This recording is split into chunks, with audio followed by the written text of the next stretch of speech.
Good evening, everybody. I am David S., he, him pronouns, and this is session number 6 of Hearts of Wulin, Odyssey of Jade and Stars. This is a quarterly, hopefully 12-session long run of Hearts of Wulin being played on the Gauntlet calendar. If you are interested, Gauntlet-RPG is the place to be. It's got all kinds of podcasts and other kinds of indie RPG, PBTA, Forged in the Dark related goodies, including a online calendar where various role-playing game quarterlies and shorter series are organized. So check it out. Let's go ahead and get a quick round of character introductions. We've got 3 people with us currently. Stephen may be joining us later. We'll see. Let's go ahead. I'm just going to actually go in Zoom order, counterclockwise from where I see people. So Greg, let's start with you. My name is Greg, pronouns he, him, and I'm playing Wu Dongshan, also he, him, who is the Right Lieutenant of Blackwood Palace, a sect of martial cultivators who specialize in healing and arrays and dealing with poisons and have nice plant-themed magic.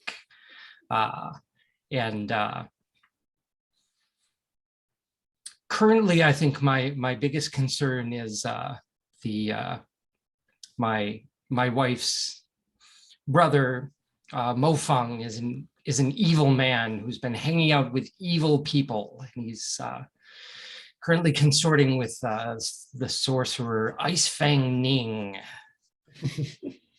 And he's up to no good, I can tell. So I'm gonna stick my nose in that and see what happens. Awesome. Next in my Zoom is Jose. Hi, everybody. My name is Jose, and my pronouns are he and him. I'm playing Zhou Jiang, also he, him pronouns. Zhou Jiang has a bit of a curse on him, and that causes all sorts of trouble for him of a supernatural variety. He is part of a faction called the Waxing Crescent, which is an escort service, a bodyguard service. He had a difficult time last episode, a lot of inner conflict and some revelations that have got him all churned up. Mostly, some of them related to his demon lover, Song Tian, who he discovered has been possessed by the enchanted opera mask where his father's demon spirit is encased and housed. He's been manipulating Dongshan's master, Miao Renxing, and apparently trying to get Cloud Crow to go to hell for some nefarious reason that we have yet to discover. So yeah, he woke up the morning after the night in Blackwood Palace with a lot of conflicted emotions. Sure did. And Max, last but not least, let's go to you. Hello, my name is Max, and I am playing the character Cloud Crow, who is a student from the Heaven and Earth Temple, but they have rejected the temple and had a fight with their master and left. And let's see, their current concern is that they're friends with Jiang, and part of what made them leave their temple was that their master wanted them to betray Jiang and hurt Jiang's family, etc. And so they just decided, screw their master. They cared more about their friendship with Jiang, and so they're kind of wild right now, hanging out with Jiang. And let's see, how do I say this? So Jiang is apparently related to Violet Widow, who is this weird, creepy spirit lady who is up to no good and has really intense magic. And apparently the only way to get rid of her, yeah, she's kind of cool, I'll say. The only way to get rid of her is potentially to get rid of Jiang. Like, she's attached to this world because she's attached to Jiang. And so I am concerned with how we can get rid of her without hurting Jiang. I want to protect Jiang. So I have asked Miao Renxing, Wu Dongshan's master, for advice in this matter. In fact, I think I saved his life recently in order to gain his trust so that he would speak to me. And he told me that Jiang may have to die, but that I can bring Jiang back to life if I have the correct elixir. And in order to get the correct elixir, I have to go to hell. There's a gate to hell in Blackwood Palace. So, and Miao Renxing has ensured that I will have access to the doorway, but that I shouldn't go alone and I should consider bringing Dongshan with me. And I would like to also bring Jiang with me. So yes, I'm in a dilemma. Like, do I go to hell and risk? I'm not sure what I'm risking. Apparently, there's a devil there who is holding this poison or this elixir, and I need to get past the devil. So I'm a little scared right now, but also eager to save Zhang's life. I will stop there. I will say, I think it makes sense for Blackwood Palace to have their headquarters kind of situated on top of the Hellmouth, because they specialize in gates and barriers and things like that. Maybe they're sort of tasked with protecting the boundaries between borders or something like that. Well, a lot has happened in the last session, so I would like to maybe start and see if Dongshan, you would like to call a scene, or if you would like me to hard frame something for you. Shall we maybe kick it over to you to begin with? Feel free to hard frame something. Okay. Were you thinking of investigating further the situation with Mo Feng, or were you more interested in the situation with Cloud Crow, Jiang, and the kind of hell situation? Just kind of getting restless to do something. So he's not a very patient guy. So okay, I got it. So feel free to do either. So fantastic. So let's say then that you are called to the front gates of Blackwood Palace following your most recent interaction with I believe it was Cloud Crow, or was it? It was Jiang, because you rolled inner conflict and Dongshan was a witness, and that triggered your move. We left that out. Yes. So let's say that following your most recent interaction with Jiang, a messenger calls to you from the front gates of the palace. They are seated atop a black horse. They wear loose clothing and have a bow and arrow for their own protection. And they provide you with a small scroll case in which is a letter. It is from Mo Feng, and he has invited you to his compound. He wishes to reach a truce.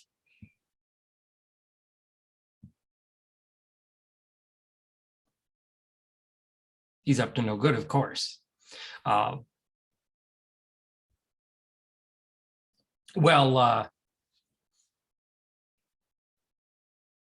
messenger is sitting kind of upon horseback, and he looks at you as if he's expecting an answer.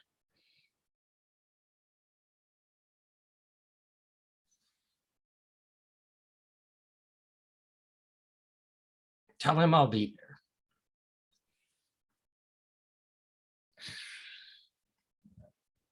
Of course, he says, sort of bowing to the degree that one can from the back of a horse. And with that, he turns and takes off into the snowy woods. You will be expected at Mo Feng's compound that evening. Is there anything that you want to do between then and now?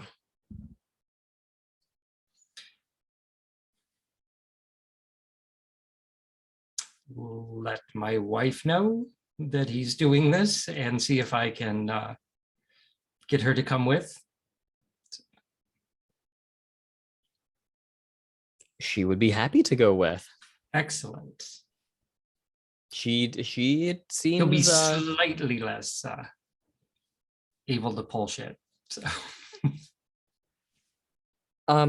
Fair question in the chat. Does Ching Shui live at Blackwood Palace, or is she Yes. kind of okay? Yeah. That's good to know. So the two of you arrive at the compound, heavily fortified compound of Mo Feng that evening. You are ushered with a almost royal welcome through the gates, as his various envoys and bodyguards will accompany you into a great dining hall that he has erected. There are beautiful cloths, furniture, inlaid with all manner of jewels and gems and precious stones.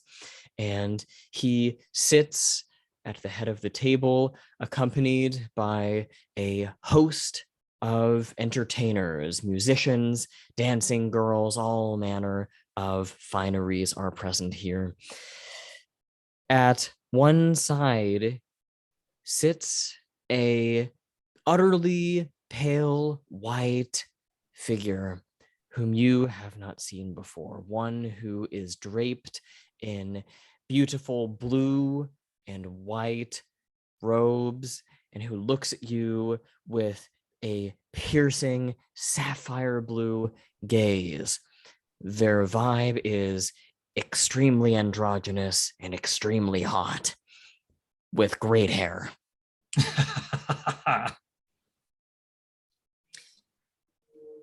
I'm pleased to see that you brought along your beautiful wife and my own family. Have a seat, Mo Feng says, and he will offer to you your seat at the other side of the table. Immediately, a host of servants will come to you with platters of fine foods, fresh fish, fine hot wine, perfect on a cold winter's night such as this. It is truly an inviting atmosphere. Ching Shui does not seem to be alarmed. How do you feel? My eyes are kind of rolling out of my head because he's really overdoing this whole pomp thing. Thinks he's the emperor or something.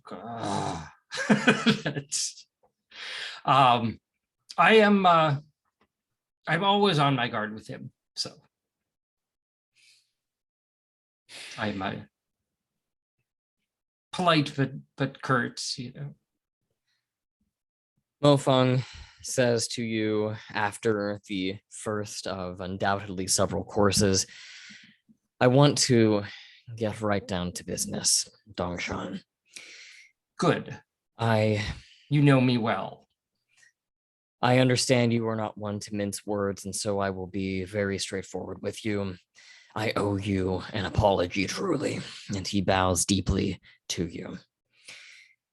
I understand now, after the battle at the Heaven and Earth Temple, that you and Jiang cannot be defeated. You are far beyond my level of expertise. And I agree that I should not get in your way, and you should not get in mine. We should stay out of each other's way, or I'm afraid it will just ultimately be the downfall of us both. And I wish to have your agreement that so long as I do not step on your toes, you shall not step on mine. I can agree to that as long as you're doing nothing that will jeopardize the safety of the martial world. I've never jeopardized the safety of the martial world. I've only ever taken what is rightfully mine. That opera mask is still off in who knows whose possession. And it, as we all know, is a rightful possession of mine that I lawfully purchased. I have never done anything to threaten the martial world. If anything, the Heaven and Earth Temple has intervened into my own private dealings. They're the ones who are a threat, don't you think? The Heaven and Earth Temple like to throw their weight around a lot. But in that case, I feel that that mask, while it may be dangerous, I don't know, but the dark moon poison certainly was. Oh, there's no need to worry about that. The Violet Widow, as she calls herself, has long left my employ. As a matter of fact, I have no idea who or where she is. But as it stands, it is no matter to either of us. I have found a more than excellent replacement, he says, gesturing to his eerily silent companion who has not touched any of their food. Perhaps you could introduce us. Of course. Dongshan Ching Shui, might I introduce you to Iceblood Ning, a traveler who comes from the far eastern reaches, representing the sect, the Sixth Void. They have come to investigate and to report back to their master what is going on with all of this supernatural activity. I'm sure you are well aware, Blackwood Palace members such as yourself, Dongshan, that there is no shortage of ghosts and demons running about in this dark and depressing winter. Indeed, we are all already working to combat that to the best of our abilities. In fact, if you were to aid us, that would be greatly welcome. Iceblood Ning smiles for the first time in the entire dinner and looks at you and says in a voice utterly still, like a sheet of ice, so flat and pure, it's functionally a mirror. They simply say, "An alliance, then." If you intend to help us combat these outbreaks of ghosts and demons, yes. Mo Feng thinks for a moment. Very well then. The Sixth Void and Blackwood Palace shall have a functional alliance as of this evening. And so we agree not to get in the way of the Sixth Void's doings in this region. Is that my understanding, Dongshan? I understand you are to help us, and if that is the case, then yes, I will not interfere.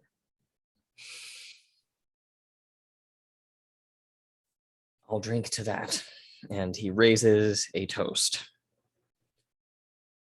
Is there anything else that you'd like to do here, or does that sound good to you to close the scene out here? Out of character question, have I heard of the Sixth Void? You know, let's say that let's get a study roll. I don't know. I mean, maybe on a miss they're extremely obscure. But let's go that way with it.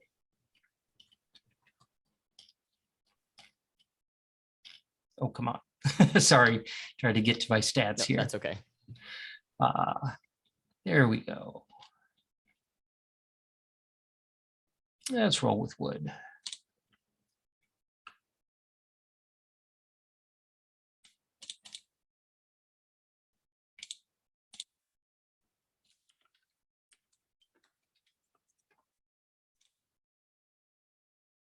A 9. Okay. Shall we keep the 9? Yeah, that's good enough. Perfect. So basic facts, basic information about the Sixth Void.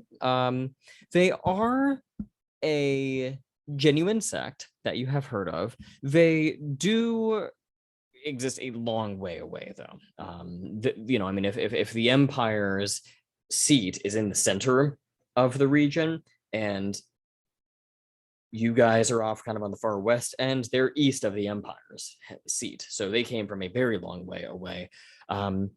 Your understanding, though, is that they are less a sect and more of a cult. They are well versed in the undead, in ghosts, in strange resurrections, and all other manners of dark and some might say foul magic. Bad guys? I wouldn't say that, but that's their reputation anyway. And you have one hold if you'd like to ask additional questions, learn a scale, or reveal a detail.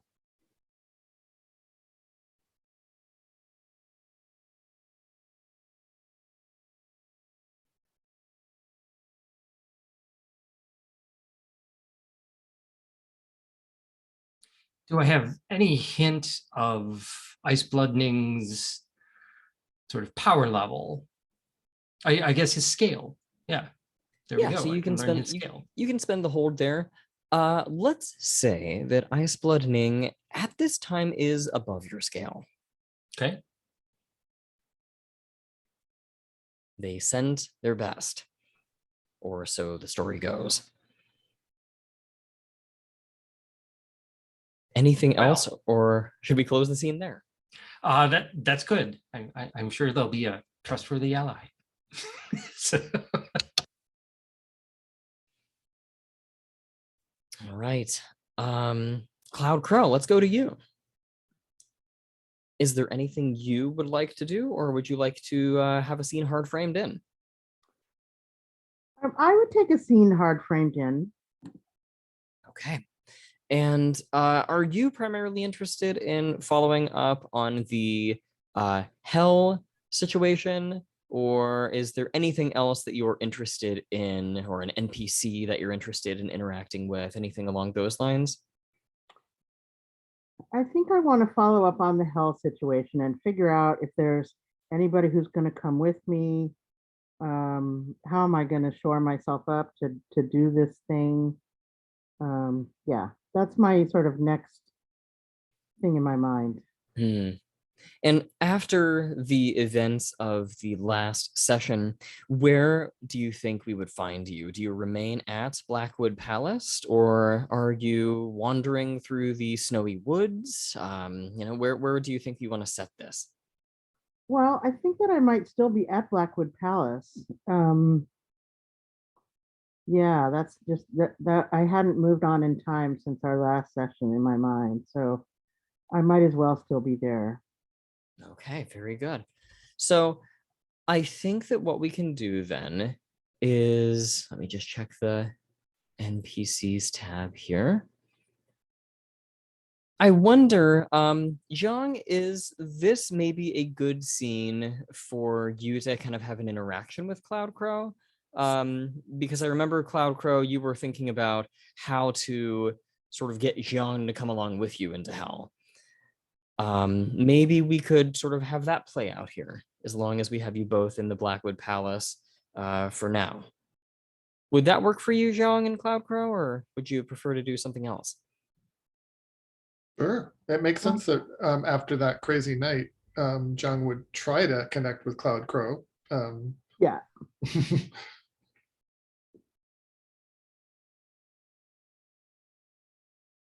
So, Cloud Crow, what are you doing when Jiang enters to connect with you?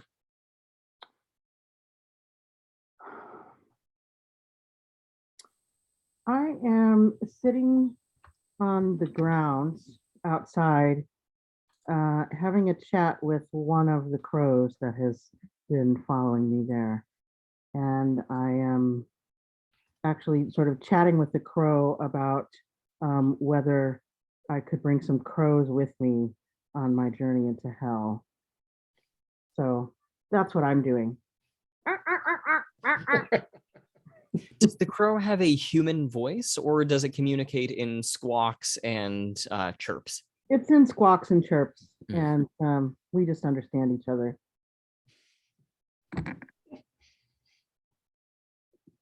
it looks like Stephen just showed up. Yeah. Okay, fanmate. So I'll go ahead and let him in here as well.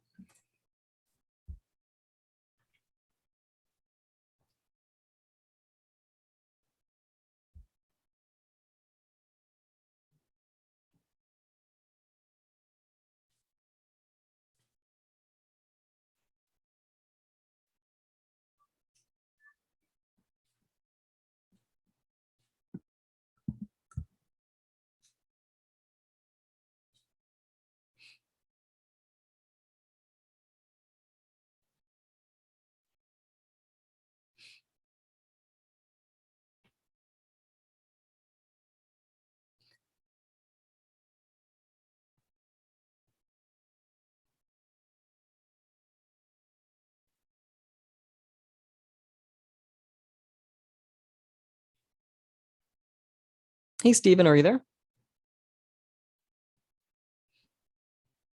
Yep. Okay. Now I am. Cool. Hey, good to have you. No problem jumping in at this point. We were just about to start a scene between Jiang and Cloud Crow. I think we should probably maybe pause here for a second just to get Nameless Blade caught up on kind of what has happened since last time. So maybe we could do, if people are okay with it, a quick kind of previously on Hearts of Wulin, where each person narrates one standout moment from the past session. Does that sound amenable to everybody? Okay.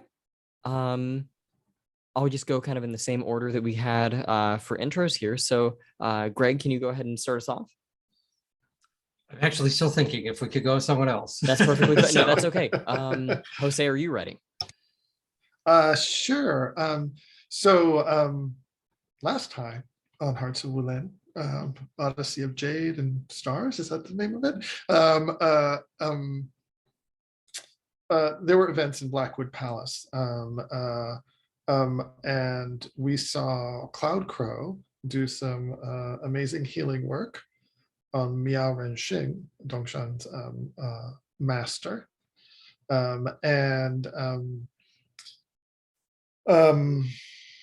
Let's see. After that, I'll let Cloud Crow narrate their conversation with Miao Renxing. But in terms of Jiang, Jiang's big standout moment from last episode was when he attempted to do some spying in Blackwood Palace in the dead of night.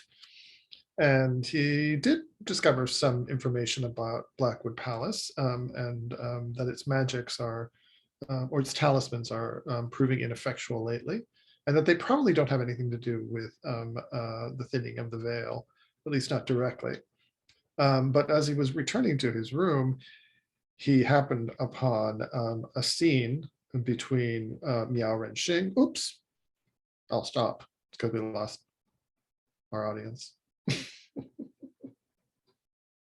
Okay.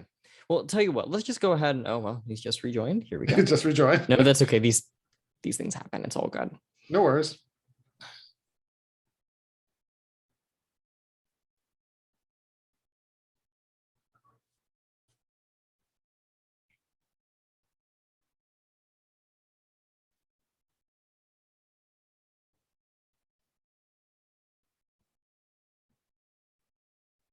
Sorry about that. I dropped the call.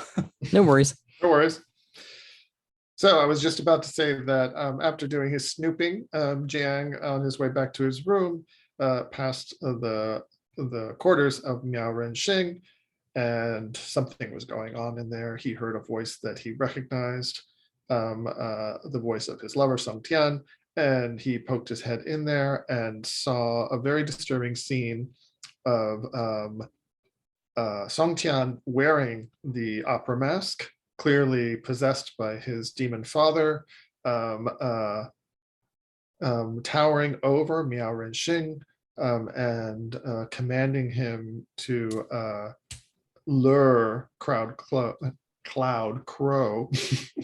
to hell, and then also sucking a little bit of life force out of Miao Renxing just for kicks. and then disappearing in a burst of black smoke before, yeah, definitely most awkward way, before Jan could actually do anything.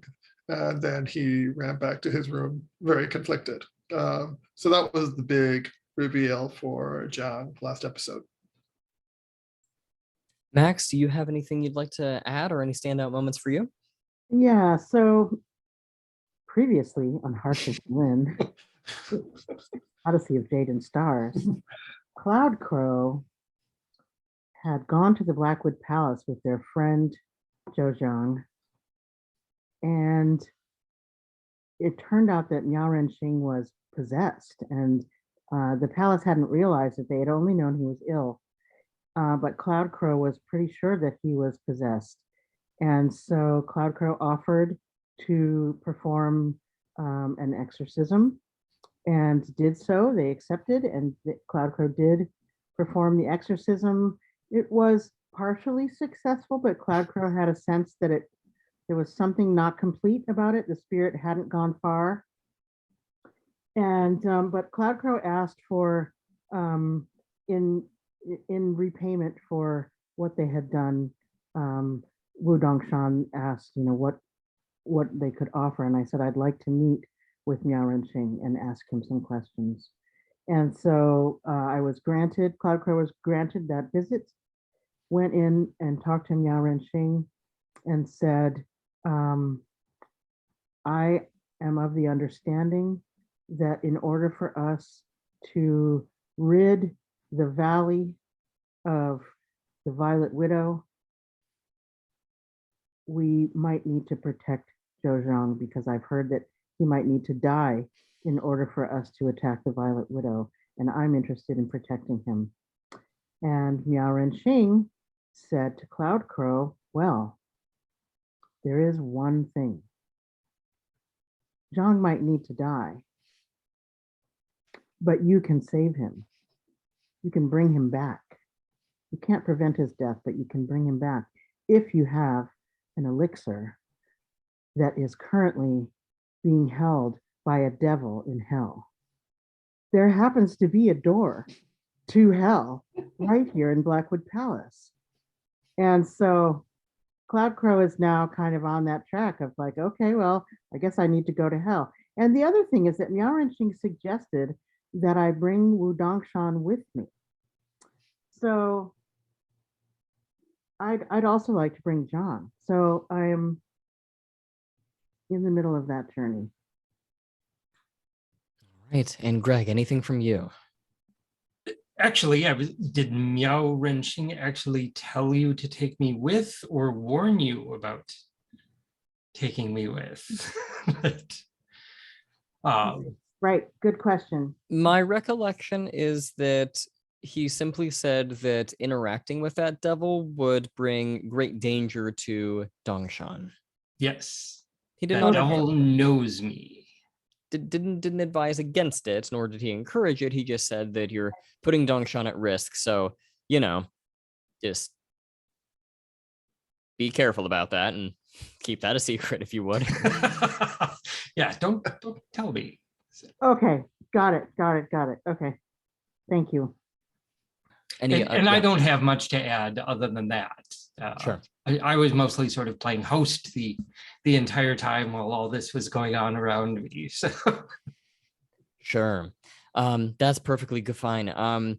Jiang, before you interact with Cloud Crow in this scene, I would like to briefly explain the hold that you spent last session. You wanted to find out what is Blackwood Palace hiding, because you did some snooping. You found their little alchemy lab, if you will. And I think that what we'll find is, if we flash back to that night, you're creeping there, you're peering through all the various papers and charts and alchemical diagrams and so on and so forth.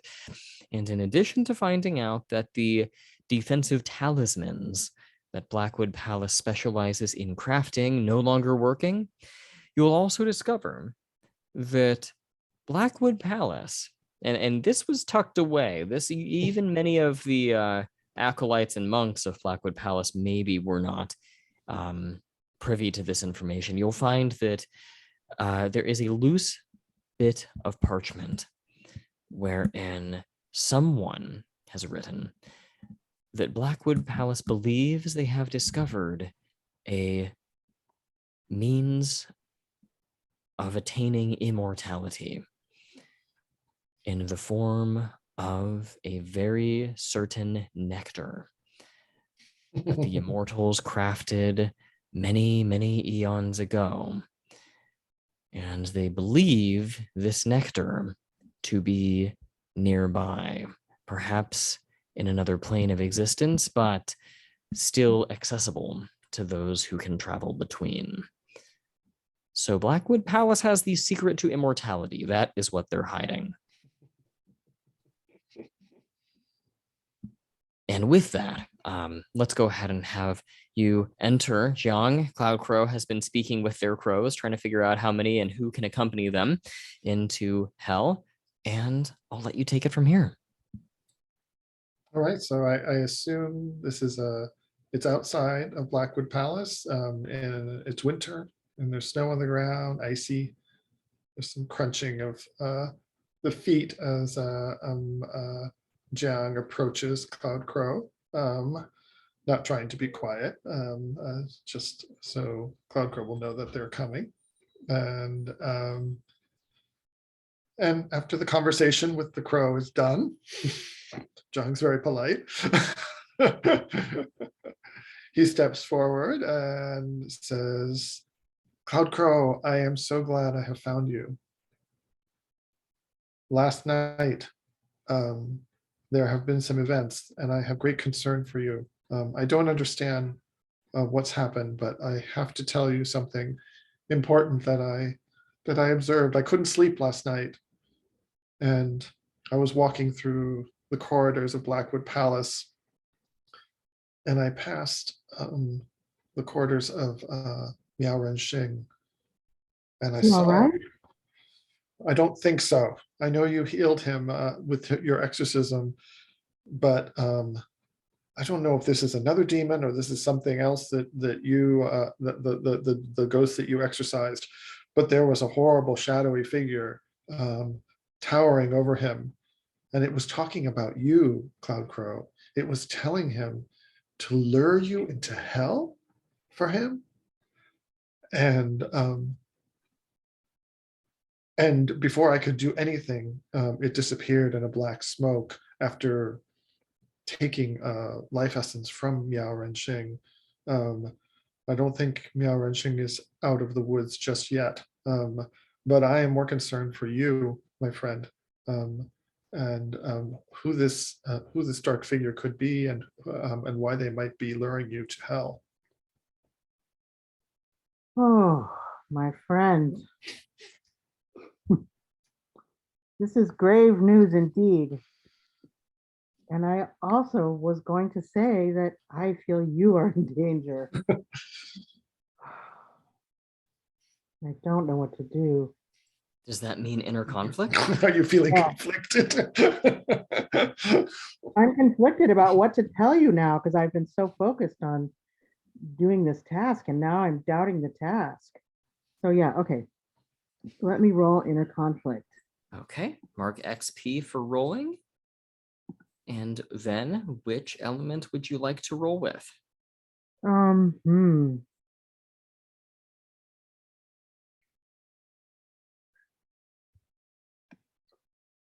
Well, I think fictionally speaking, I really need to roll with earth.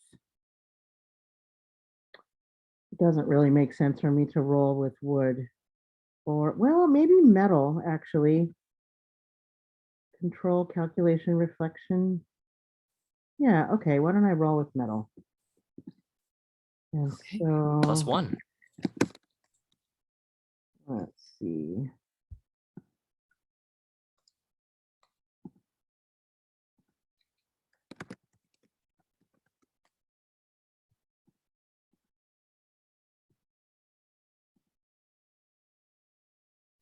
Oh, a 5.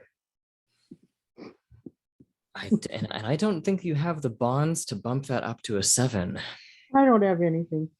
Okay. Right. So mark XP again, and things will get much worse, but we will see how that happens here shortly.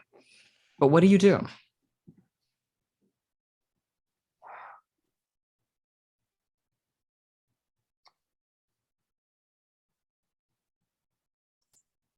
Well, I feel that my choices are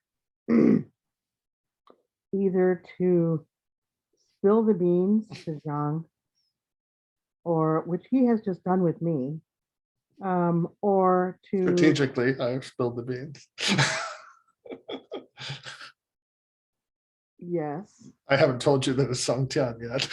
Oh, you haven't. That was good. I know you don't like Song Tian. I don't want to tell you that.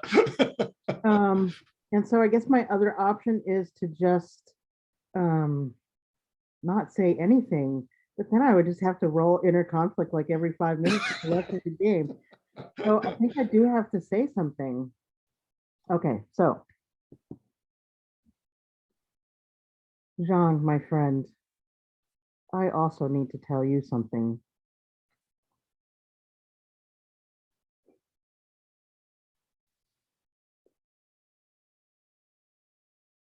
I have been instructed by Miao Renxing, in fact, to go to hell. This But is the will of the demon. I don't know. I saw it, Cloud Crow. I saw the demon compelling. When did Miao Renxing tell you this? When we when did I talk to him? Over breakfast or after breakfast? After he had been convinced by this demon. He is influenced. It's a trap. It's a trap, Cloud Crow. You can't go. Why would you want to go to hell anyways?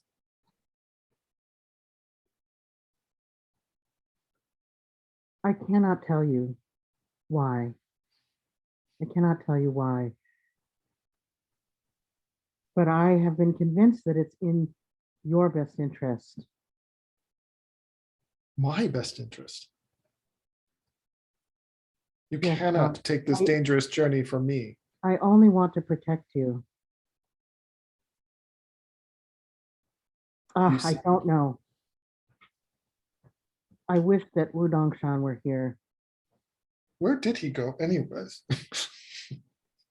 I saw him leave on horseback with his wife. We did have a quick conversation, however, before he left, but he did not tell me he was traveling. John, would you come with me on this journey? I know it's dangerous. What? My friend, why would you go after what I have told you? Because part of my character is young and naive. And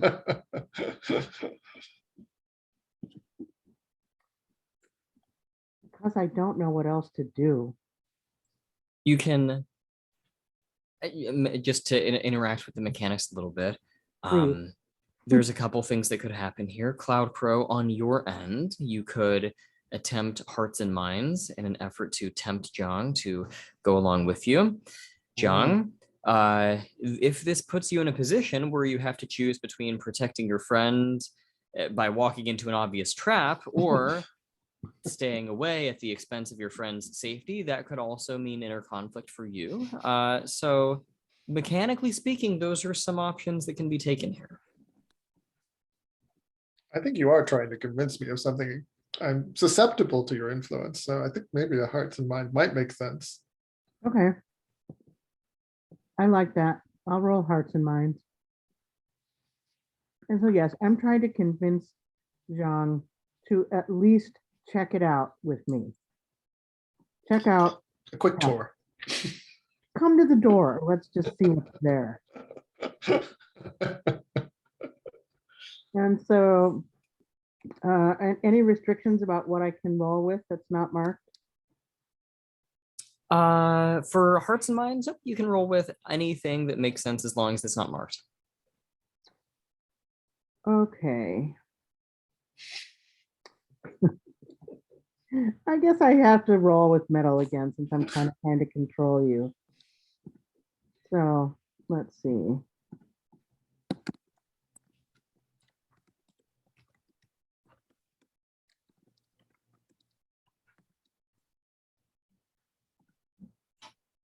Oh, a 9. Okay. Dude. So, Jiang, if you agree to go straight to hell with Cloud Crow, you may mark XP. If you don't, both of you mark an element. Jiang, you may spend a bond with Cloud Crow in order to avoid that consequence. I don't have a bond with Oh, dear. Cloud Crow. Okay, let me think this. Well, it says it can be any bond for what Oh, that's any worth. bond. Oh, any bond. Okay. I have one precious bond. I think, okay, let me just figure, okay. John.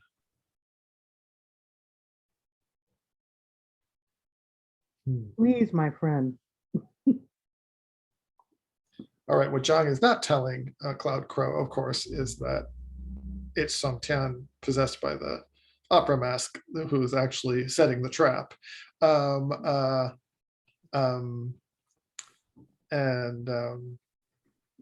Zhang actually has a vested interest in going, but doesn't want to go blind. I will go with you, Cloud Crow, but we need help. We need Nameless Blade. I agree. And we need to go in with our eyes open. I have learned a new technique over the fall from the women of the Jade Pavilion that allows me to see from afar. Perhaps I can get some information about this trap that has been laid for us. It's dangerous for someone like me. I might attract unwanted attention. You know, that does happen with supernatural entities in me. But I'm willing to take that risk. We cannot go in blind into a trap. So if you will, I think you are the most convincing one to ask Nameless Blade to join us. I will attempt to get more information before we go down into the hellhole. Thank you. Yes.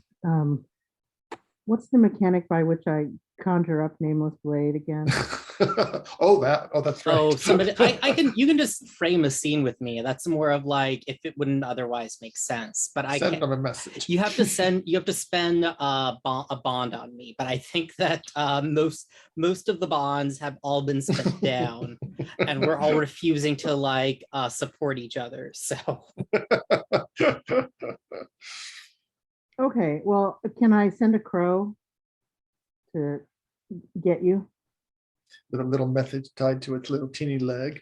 Yeah, but it looks like we're kind of hitting the hour mark. So I want to know if David wanted to take a break here, and maybe we'll bring Blade in after the break. Yep, I think that's fine. So I think we will end kind of on this note. I think that like we said before with the inner conflict roll, things have to get much worse. And so I think that as this conversation draws to a close, John, you've agreed to go with Cloud Crow. We're going to get Nameless Blade involved. I think that the camera sort of pans upward and you see this hooded silhouette of a figure way up in a tree listening in.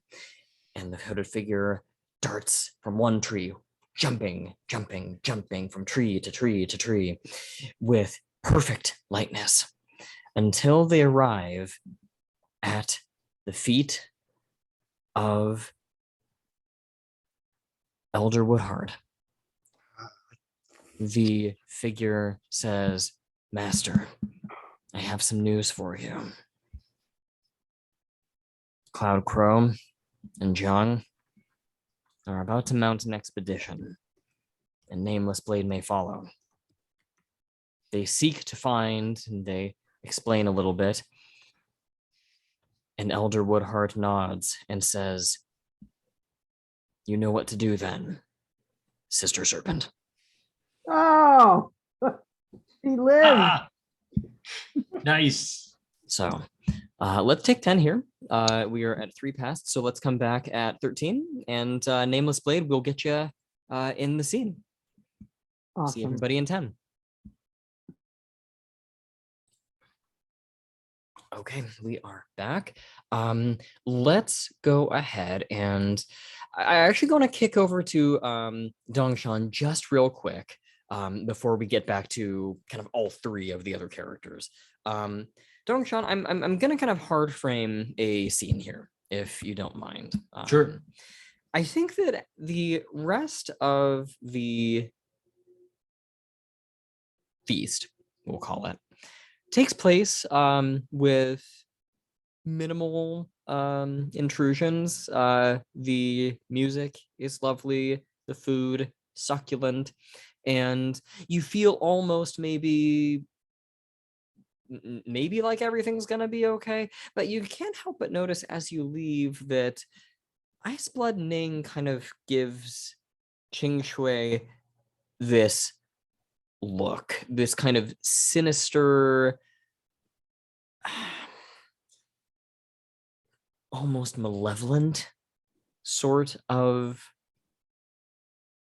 glare.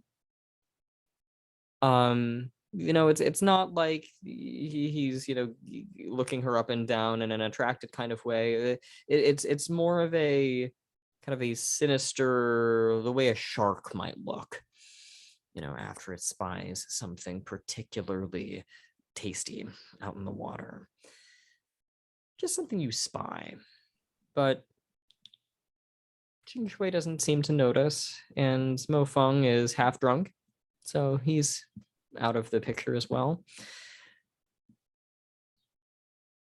And so I think we see the 2 of you kind of heading back to your horse. I think that maybe one of Mo Feng's associates has already kind of brought the horse out for the 2 of you. Do the 2 of you ride on separate horses, or do you all have one that you're sharing? Separate horses. Separate horses. So you have both of them kind of brought out.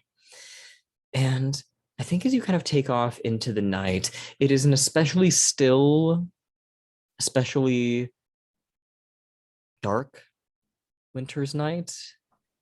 It is perhaps a new moon, and the sky is utterly starless, and even the horse's hooves make very little sound as they kind of squish through the icy snow. And as you get far enough down the path that the compound of Mo Feng is really little more than a collection of glimmering, flickering candlelights far off in the distance, I think Ching Shui is going to cry out in a scream of fear. And as you look to her horse, I think you will see that there is some sort of ghastly, decomposed, ghostly figure that has clung to the side of the horse, one hand on her knee, the other digging into the horse as it begins to pry its way up, climbing toward her. The horse is about to bolt or buck or otherwise lose control. Ching Shui is in great danger as this ghostly thing is clawing its way up toward her. What do you want to do?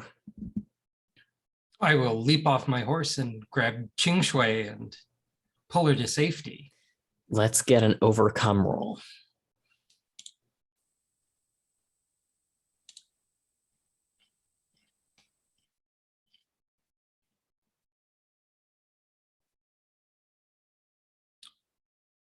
Yeah, let's roll with fire.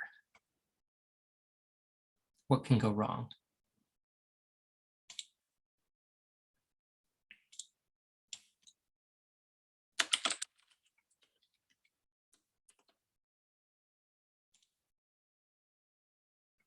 An 11.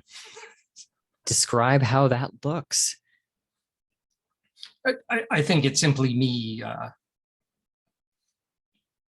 quickly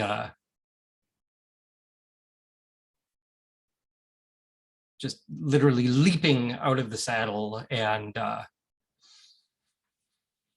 pulling towards Ching Shui and pulling her off of the horse and sort of flying to the edge of the road or the clearing or whatever we're in, while briefly striking at whatever that thing was that had climbed onto the horse. Very well. And this thing, as it were, I think that it will kind of begin to sort of levitate upwards. It is almost kind of like a scarecrow without the bottom half. You know, it has this sort of shoulder frame to it, off of which drips a tattered, smelling of grave dirt, sort of scrap of clothing. Its arms unnaturally long, probably long enough that had this thing a lower torso, its fingertips would still just barely be able to drag along the edge of the ground. Its fingernails long and needle-like, its visage decomposing, only half of its scalp with hair, a straw-like gray texture that drips down, and with its head cocked to one side, an abnormally long tongue lolls out of its mouth, dripping down to at least this thing's chest.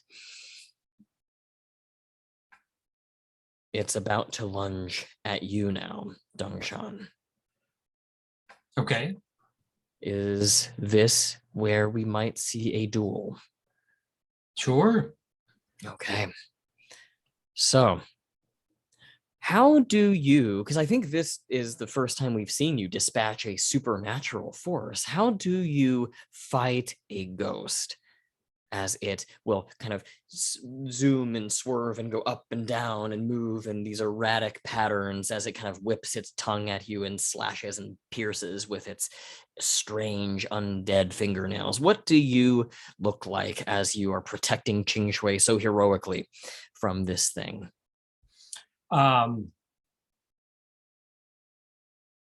think the first thing I would do is to throw up some sort of, or like quickly inscribe a protective circle around Ching Shui, and then turn to fight this thing. And I think with anything non-physical, I'd be using magic. So we'll go with my good old twisting vines as the method of attack, trying to ensnare it and hold it in place so that I can then dispatch it by banishment. Very good. I think we'll see these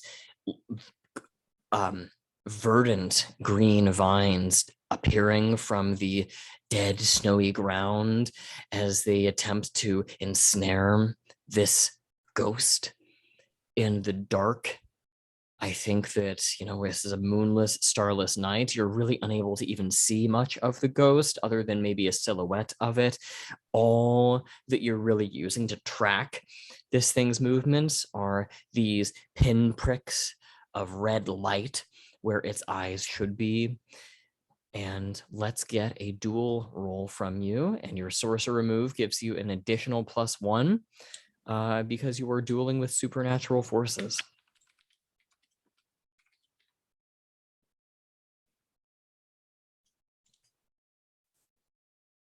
A 12. So, here is what we've got here. Your scale is the same as this particular ghost's. However, it has a special quality because it is a supernatural foe. It has the undying quality. So what that means is the show mercy option is removed. This foe is going to be dissipated or will vanish, but it will not be permanently destroyed unless a bane is discovered to remove its power. Oh, they're everywhere. So, with that being said, I'm interested to see how do you dispatch this thing? I think once it's been bound in the vines, it's struggling to escape, and I'll draw my sword and begin drawing characters in the air. On one side, then another, and eventually on all four sides, and the characters hang in the air, glowing, and eventually, once all four are completed, they sort of flash and crash in together, crushing this ghost within it, and you see it scream in ghostly agony and just turn to mist and dissipate. But we see that mist escape off into the night. And I think it leaves behind that scrap of grave dirt-soaked clothing that it had hanging by its dead frame. Ching Shui clings to you, burying her face kind of in your robes, terrified and seeking protection. Is there anything you'd like to say or do, or shall we close the scene here?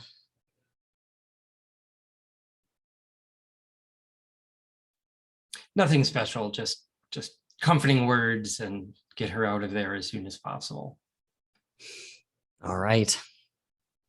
So let's go to Nameless Blade here. Where are you when you receive a messenger crow?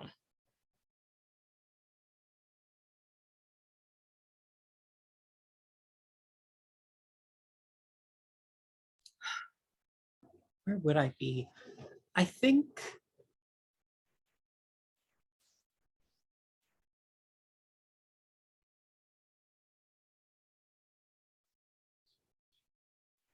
yeah, I guess we'll say that I am at the temple of the Five Drop Mountain, maybe. And I think when I receive that message, I like sigh and don my blade, and put on my traveling cloak.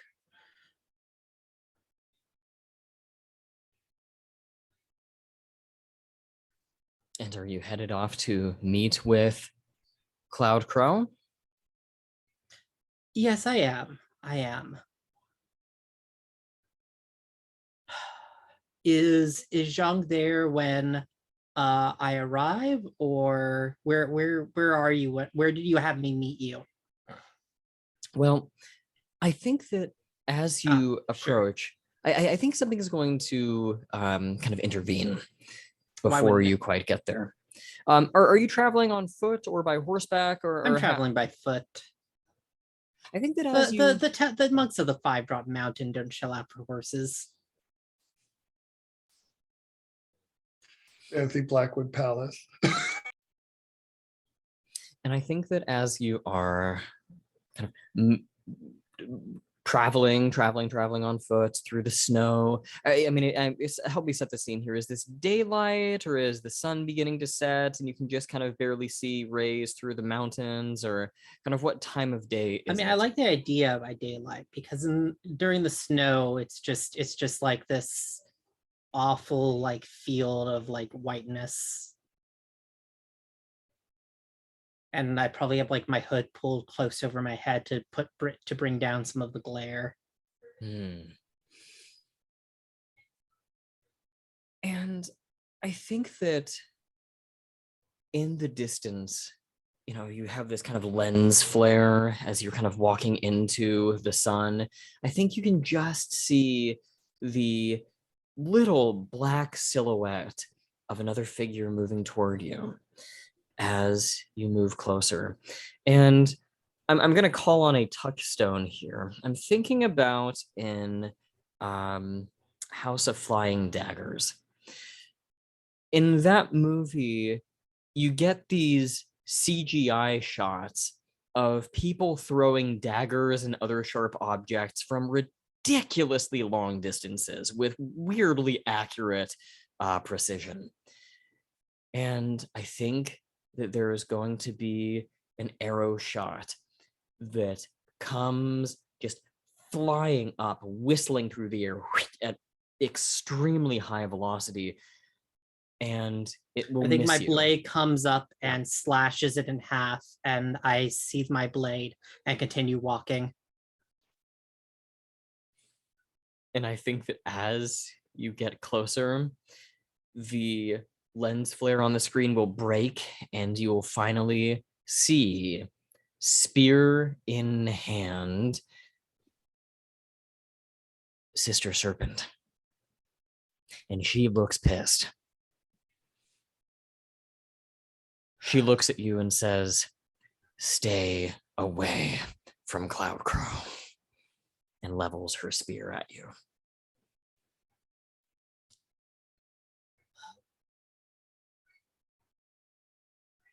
Cloud Crow has called on me. You know, I cannot deny them aid.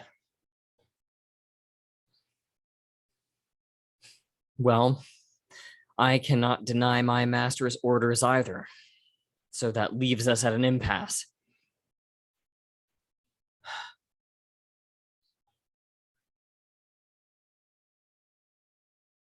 It does. And I guess I'm just thinking through here. Yeah, I think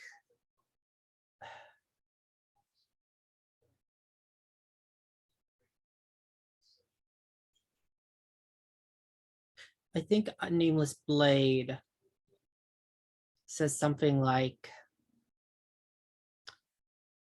you know that whatever you believe your master to be after, it is not the destiny that is meant for Cloud Crow.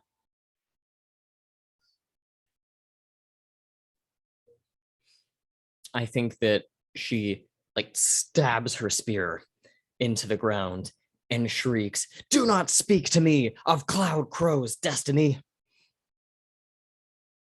You know nothing of Cloud Crow's destiny."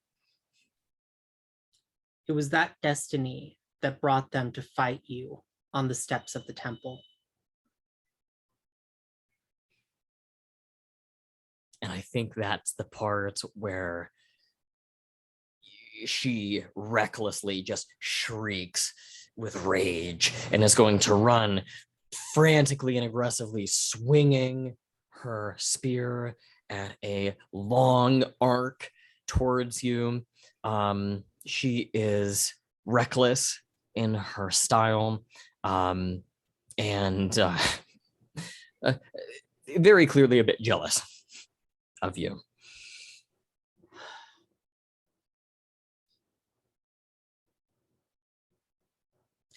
I take my traveling cloak and fling it forward while jumping back as I draw my blade.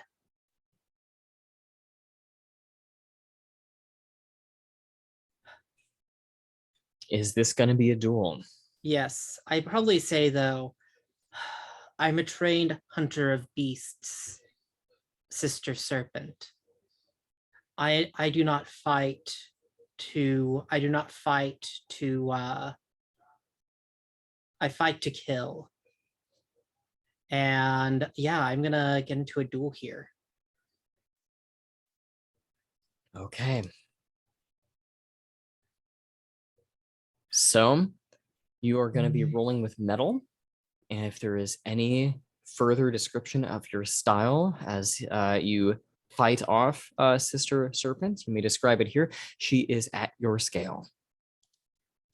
Yeah, I think I imagine that if we're like, I imagine there's probably some like maybe trees about that have like kind of uh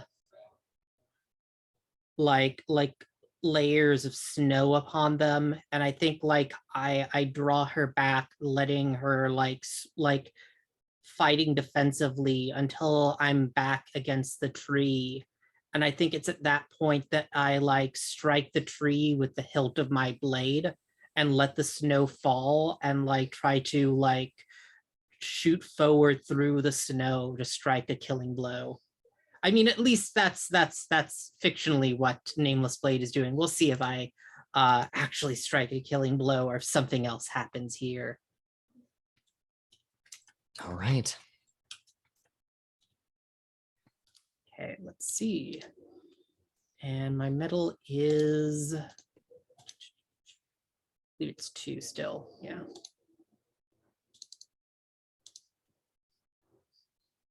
That is an 8. So the scale's same at yours. I can choose one. Ooh.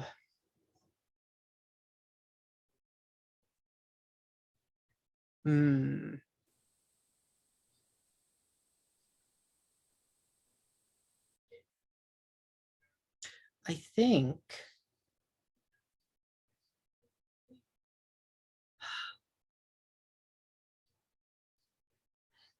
as our blades, like I think that I come swinging through the snow to strike a killing blow, but like as the snow clears, our like blades are like, my blade is locked with her spear, and I say that I know that Cloud Crow and I shall only bring each other pain. That is why nothing can happen between us. But what do you, Sister Serpent, know of Cloud Crow's destiny? And that is, I'm choosing deadlock here, and I am asking this question for her to answer truthfully.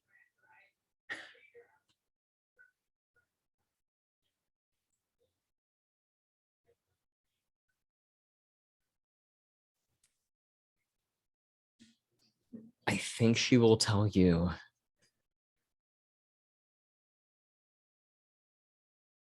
it is foretold that Cloud Crow will bring the downfall of Heaven and Earth Temple.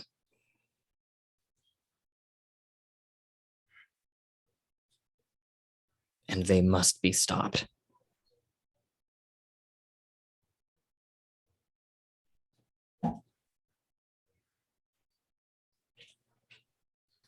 Does that sound okay to people? Yeah. I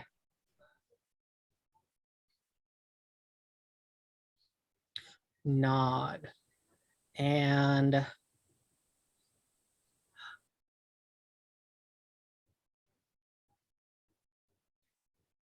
I think like, I don't know, is it like there's a moment between us where our eyes lock and then we like both back off, still pointing our blades at each other?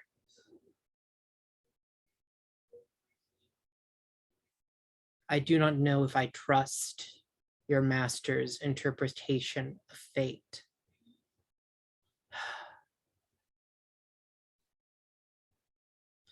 But I can assure you that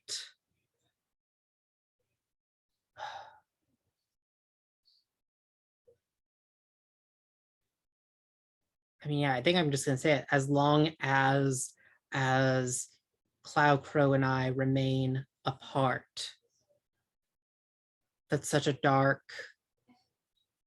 outcome will never happen.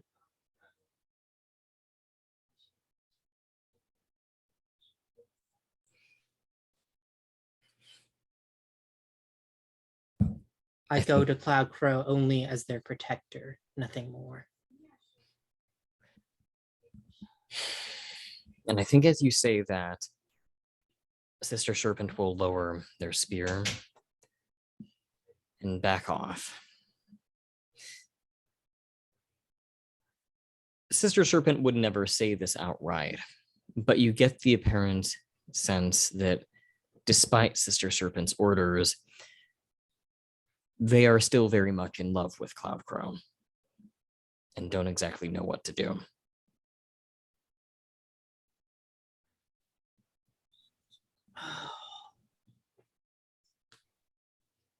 Man, I mean, how much more do I want to make Blade suffer? I look at her and I say, I can tell that you still care about Cloudcrow. Come with me. Protect them with me.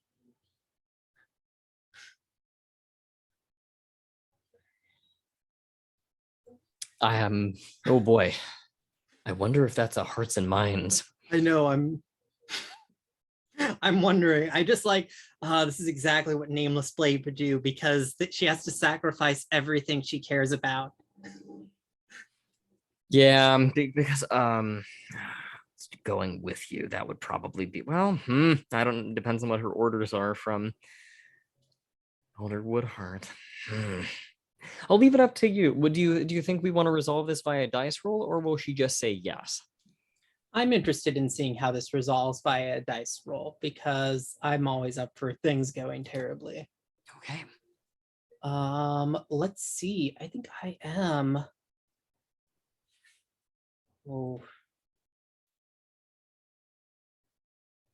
Yeah, I think I'm actually rolling with fire here for passion. Like, I think this is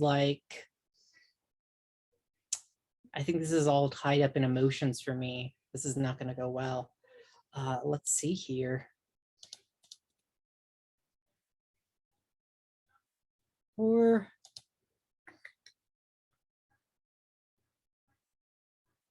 nah, it's fire, definitely. That's a 6. I think that's just gonna be barely a miss because I don't think you have any bonds here. Yep, yeah, I don't have any bonds. So Sister Serpent is, you can tell, like this close to taking you up on it. But at the last minute, you can just almost see her swallowing the feelings. She says, I would never travel with the likes of you, Nameless Blade. We will meet again, but never on friendly terms. Never.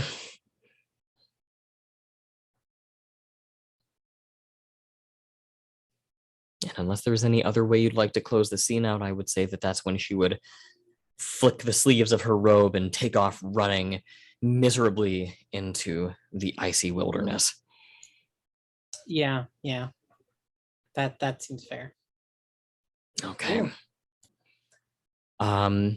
So I that was kind of an interlude leading into the scene with Jiang and Cloudcrow and Nameless Blade. So are we getting all three of you together now? I mean, yeah, I guess. Sure.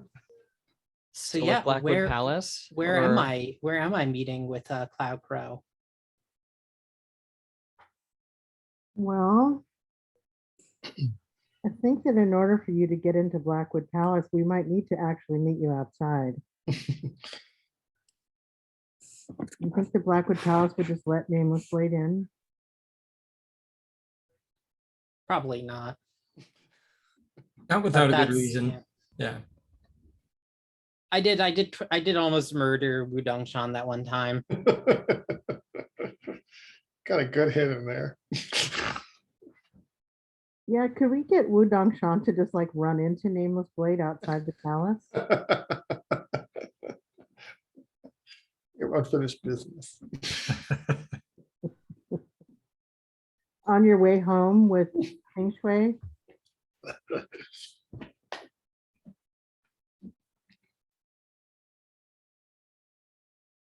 We could, though I'm also interested in, having you three start the scene and I could show up at some point Sure. if it's Sure. dramatically appropriate.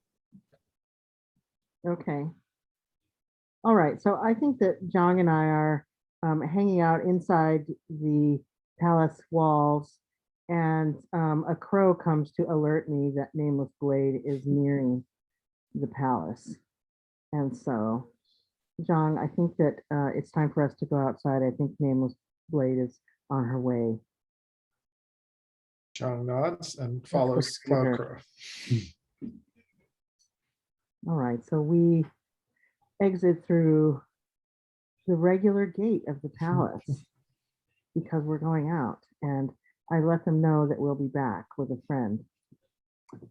And so we go and we hang out, and we're waiting, and I'm jumping around in the trees because I am really anxious. I'm anxious and have a lot of energy and want to be practicing. We want to be ready. I'm ready to fight. And so I think that is where we are when you approach Nameless Blade. Jiang is just watching Cloudcrow bounce around in the trees, and he has a very worried expression on his face, like, oh shit. This is not a good idea. Jiang, jump with me.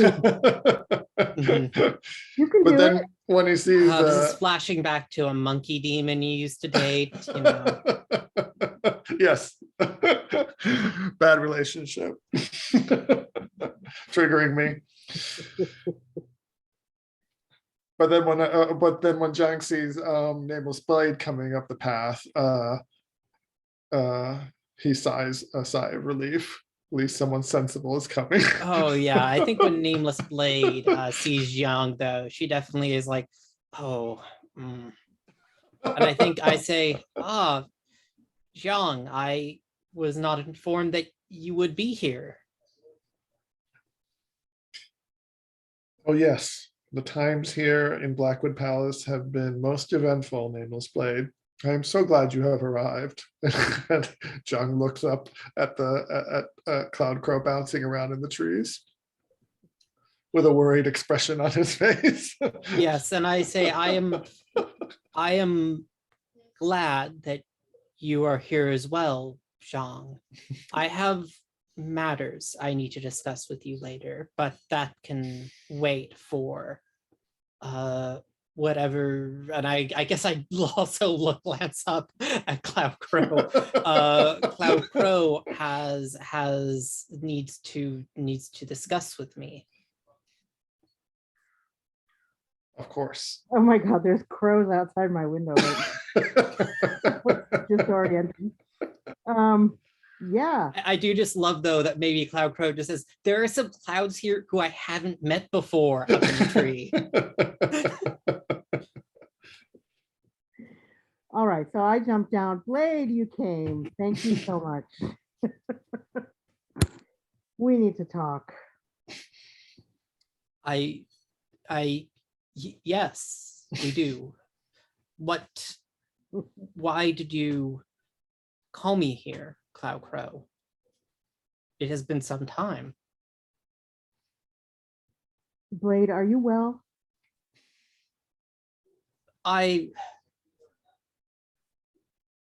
Yes, I am well. I was simply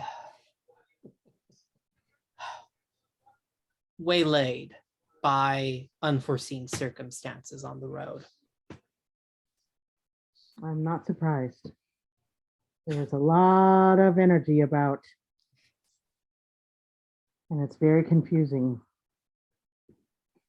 But I need your help. I cannot go alone to the place I must go. Will you come with me to hell? Cut right to the chase. I ponder this and I say, are we speaking figuratively? You know I'm not a flirt, Nameless Blade. Chang is shaking his head. I wouldn't with such matters. Miao Renqing has told me that in order to save Zhang, Zhang doesn't know this. In order to save Zhang, Wait, I'm right here. yeah, you can't hear me right now. Like this is the movie. Like they grab me and like pull me off to the side to like stage whisper into my Stage whisper. Right. Okay, so I'm stage whispering into your ear.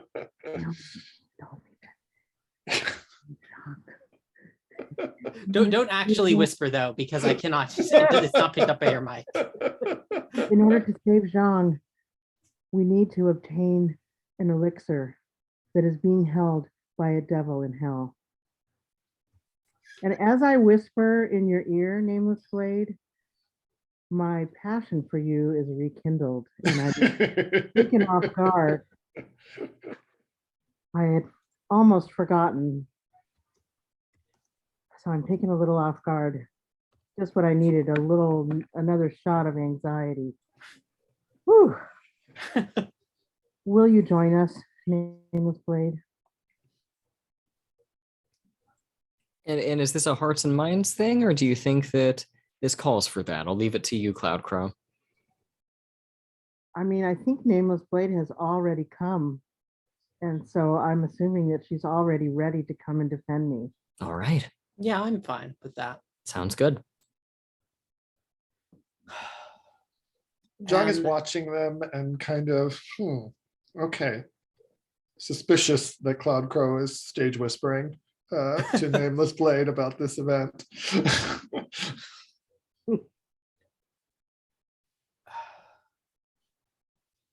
I think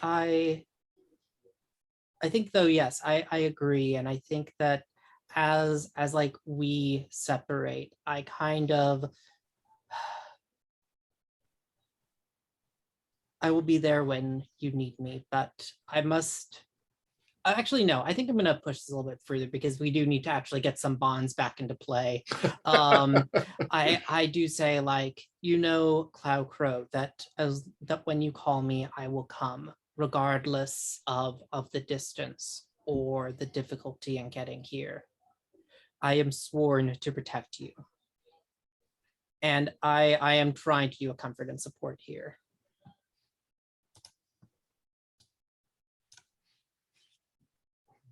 Just think,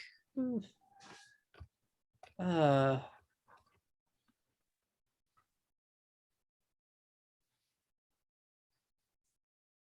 I think that unfortunately though that I again like am hitting on my fire. Is there something else I can? No, I think this is fire again. I don't know why I keep being so emotional. I'm not good at it. Oh, it's a 7. Okay, actually something. So, Cloud Crow, you can either clear an element or give me a bond on you. Well, geez. I guess that's also, to be clear, like oh no, okay. I thought this was one of the one. No, if I'm thinking of masks, right? I mean, I really could use to clear an element, but that feels like a jerk move. You can. I see that you do also have several elements marked. And I feel that I will need some elemental support in this journey. So I think I'm gonna clear water. And hopefully that means I will actually have more awareness, wisdom, and flexibility. Mm-hmm. So you're touched by Nameless Blade's comfort. Yes, I am. Thank you, Nameless Blade. I knew I could count on you.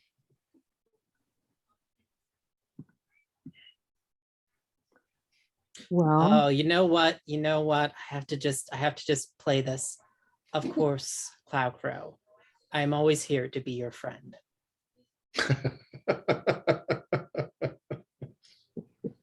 And nothing more. whatever. Whatever, lady.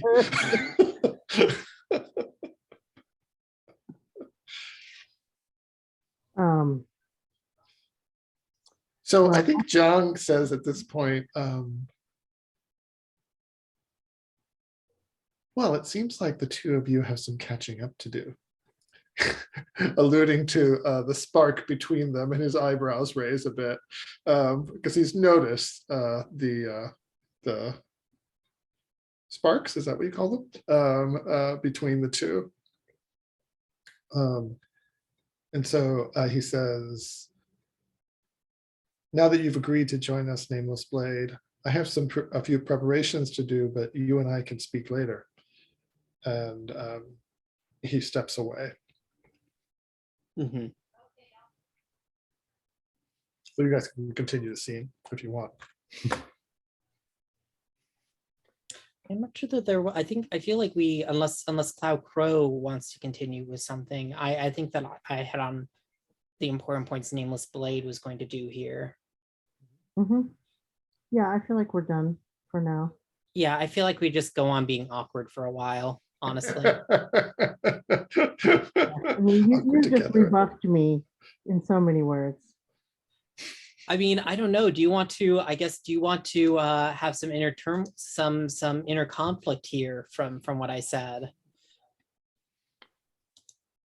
Yes, I think that would be good actually, because I was not expecting those feelings to arise, and then there they were, and then there you were basically punching me in the gut a little bit. And so I am having some inner conflict.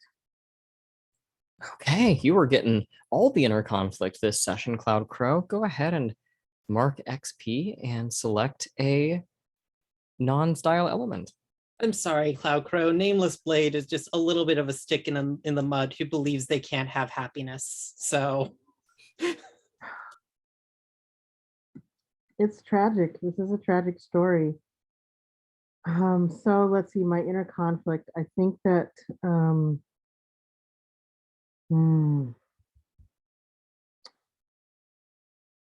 I think I might have to roll with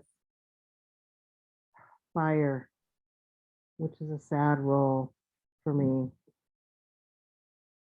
It's a -1. I think your fire is marked. Oh, it is? Yep. Oh, it is. Okay, well, then I can't roll with fire. I guess that's good. So, technicalities.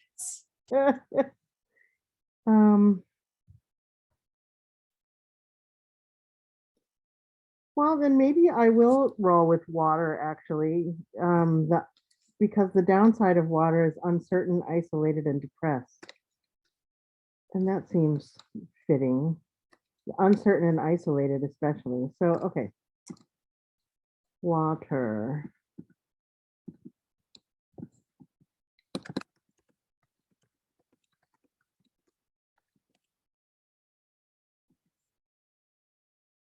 $12. Wow. Whoa. And so I guess, let's see, what happens on inner conflict? On a 12 plus, you're just going to hold steady and you can play this however you choose. All right.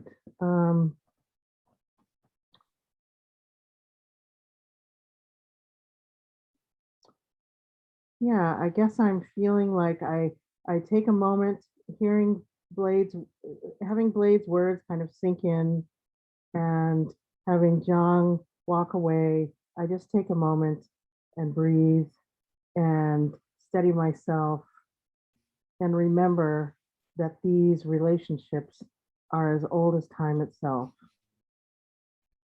And these emotions are fleeting. And a flash of wisdom just it sort of floods through me. And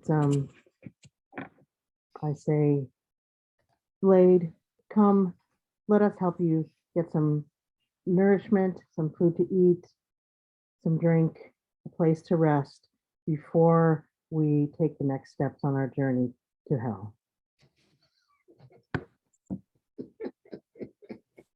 Doesn't get old. On that note, I kind of want to go ahead and call break number 2 here. Dongshan, I think we'll start with you.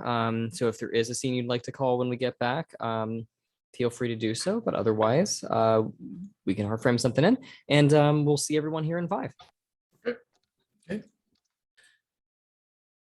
All right, we are back. Let's go ahead and start with Dongshan. What next? So my question is, where did Nameless Blade end up? Did Cloudcrow invite them in? I feel like that's what's been implied. I might be with Jiang at some point.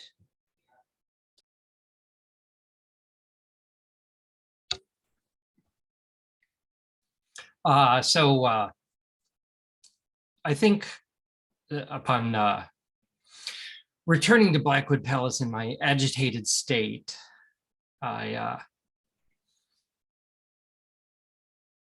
settle down Ching Shui and then soon get informed that Nameless Blade has been brought to Blackwood Palace by Cloudcrow. And I think that causes some inner conflict for me. All right, I think that's fair. What you gonna roll with? Like I just before we roll this, like I'm wondering how is this scene framed? Like where are you when you find out? Like are you seeing Nameless Blade or is somebody like I think one of the underlings informs me that Cloudcrow has brought you into Blackwood Palace.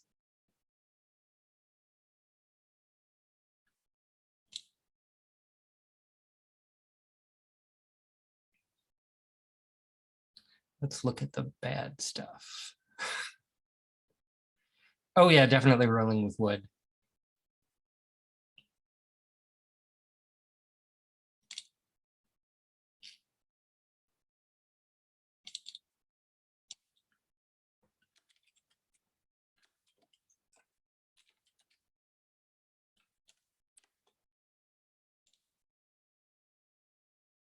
Woohoo, a 10. You still get to mark XP though.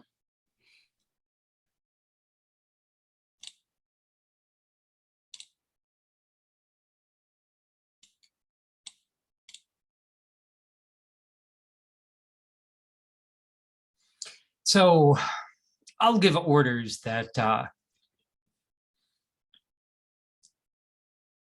Nameless Blade is to be confined to their quarters, or confined to her quarters. And we'll go and find Cloudcrow. Well, and just to make sure I'm understanding kind of where everybody is here, Nameless Blade, are you in, Blackwood Palace? Like, would there be a situation where people could come up to you and say, Nameless Blade, we've received orders, you were to come I'm with sure us? there's a situation where they could come up and say that to me. We'll see what happens there. But I feel like we should see this Dongshan scene first. Sure.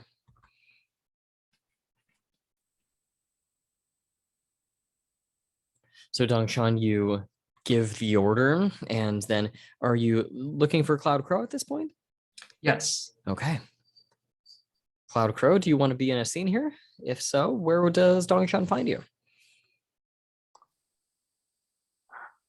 I am in my quarters meditating.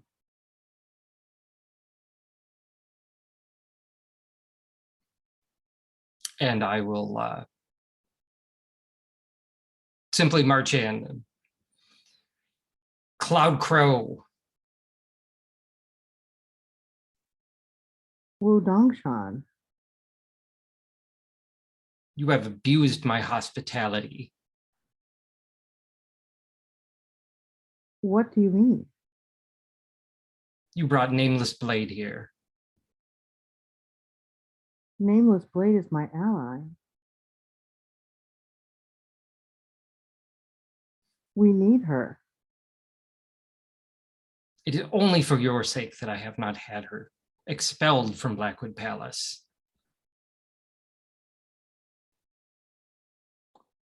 Well, thank you.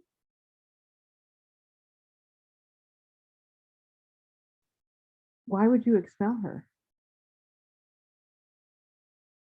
Do you not remember the events at the Heaven and Earth Temple? Can you remind me, please?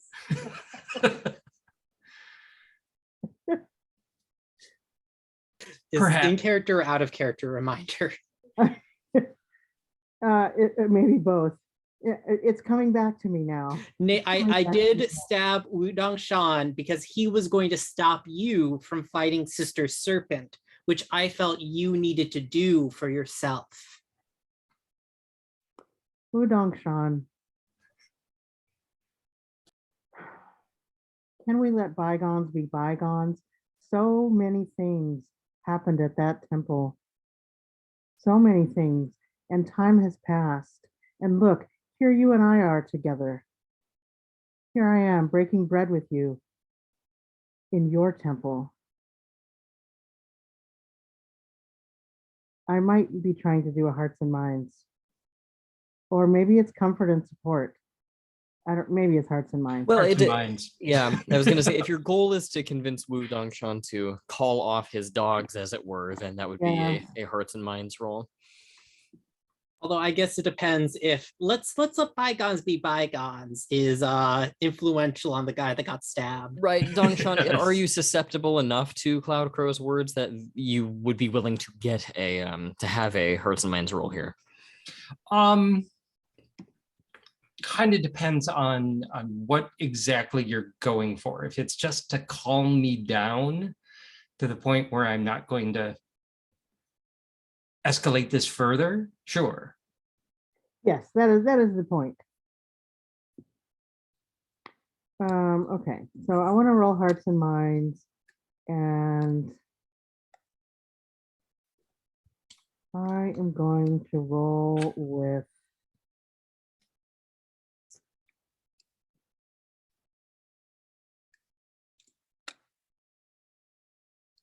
it doesn't actually feel that calculated. I think I'm going to roll with water. Does that feel okay? All right.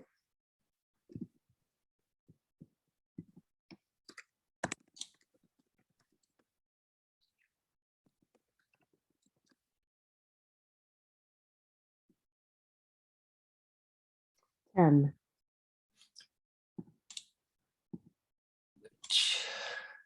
Believe.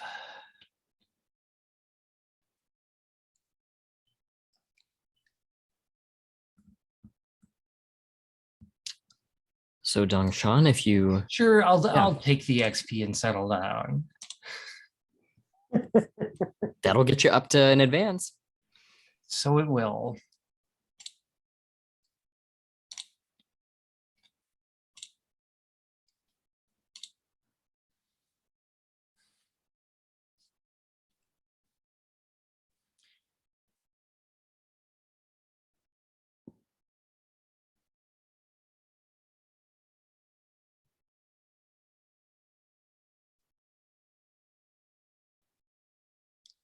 I know you care for Nameless Blade, and they have indeed been a good ally at points. So I will overlook your indiscretion here. But I can't have them wandering about the palace. Well, but I will take no further action. Okay. Thank you, Dongshan. Perhaps we can all work together for the greater good of our lands.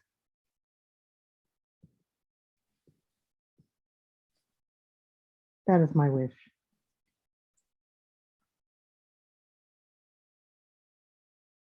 If need be, I'm willing.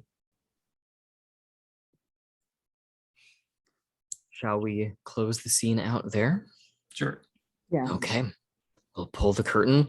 Jiang, I know you had a couple scenes you wanted to get to. And I also want to get to Nameless Blade as the guards come around. So Jiang, let's start with you here. You said you had a couple scenes you wanted to get to. So what would you like to do here? All right, so I think the first one, I think it could be short, depending on how you want to work it, David. But I believe the camera opens on a kind of a very smoky tavern, and a darkened tavern, and Jiang enters from outside and brushes some snow off of his cloak and kind of surveys the tavern. It's kind of loud and well attended, but he sees someone in a back corner at a table, and he heads over to that back table and sits down next to gentleman Bao Yin, the head of his sect, and who's, I think, smoking on a pipe, one of those long Chinese pipes, smoking some kind of strange herbal mixture, and an opium pipe. Yeah, it's an opium pipe. No, I don't think opium. That would just he likes to be in control of his faculties a little bit too much. It's some kind of like smart weed, smart weed that like increases your like fire chi or something. And one way we could do the scene is just have it be a long shot as Jiang fills gentleman Bao Yin in on on what he has discovered about Blackwood Palace. Or we could have it be a more intimate shot if David, if you want gentleman Bao Yin to kind of respond or say something else to Jiang about the information. And the information is basically the talismans aren't working anymore. And he tells him about how close they are to an elixir of immortality. Well, I think obviously Bao Yin is going to be most interested in that elixir of immortality. Now, the question that I have is, this is just me trying to figure out who is privy to what information. Does Jiang realize that if he is killed and brought back with this nectar, yeah, like you said, Cloud Crow, I think that, I think that the audience can kind of put the pieces together here. The nectar that is necessary in order to get Jiang, to save Jiang and make Violet Widow vulnerable, that is also a nectar extracted from the realm of immortals, these great celestial realms. If Jiang is to ingest this, alive or dead, Jiang will become immortal. If that's right. Yeah. Okay. So Jiang does not. Okay. Here's my sense of Jiang, what he knows and does not know. He knows that Blackwood Palace has access somehow to this elixir, but Cloud Crow has kept him in the dark completely about why we're going to hell. He doesn't know that the elixir is there. He doesn't know about the plan to let's kill Jiang for a minute and bring him back to life. He doesn't, that plan has not been laid out to Jiang. So he is somewhat ignorant. He hasn't put those two together. The audience may be putting it together, but he hasn't put it together. So he doesn't know that they're going for the elixir in hell. Got it. So then by extension, Bao Yin wouldn't either. I think Bao Yin, Bao Yin will simply say that we got to get our hands on this nectar. I mean, he maybe doesn't phrase it quite that way, but I mean, just kind of getting through the scene quickly, that'll be the message that I think you'll receive, is that he gives you very, very clear instructions that the nectar must be obtained, and the faction, let's see, the Waxing Crescent must come into possession of it. This would be the fruition of a whole lot of spying that they've done. And it now falls to you, Jiang, to follow through and get the nectar. Of course, Master. And I must return now to Blackwood Palace before anyone misses me for too long. I will continue my work. And he excuses himself and slips out of the tavern. Fantastic.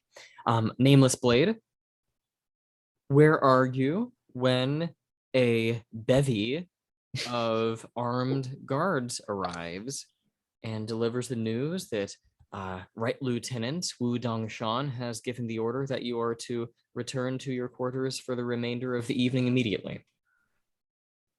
I think I'm sitting, I think I'm like kneeling and contemplating if there's like a, I don't know, like some kind of like rock garden or something like that. I'm probably contemplating there. We have lots of gardens. About how to broach the topic of needing to murder Zhang to him, because I also have my own plans to murder Zhang.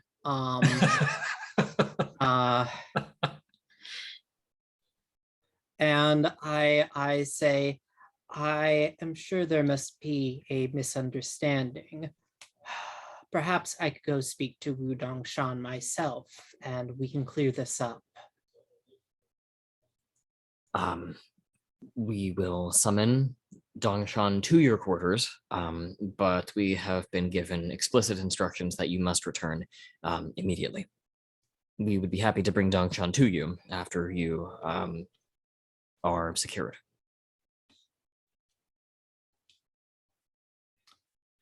I stand. Well, where is Wu Dongshan? I shall go see him myself, I suppose. Nameless Blade, I do not intend to disrespect you, but to repeat, you are to return to your quarters and we will bring Dongshan to you.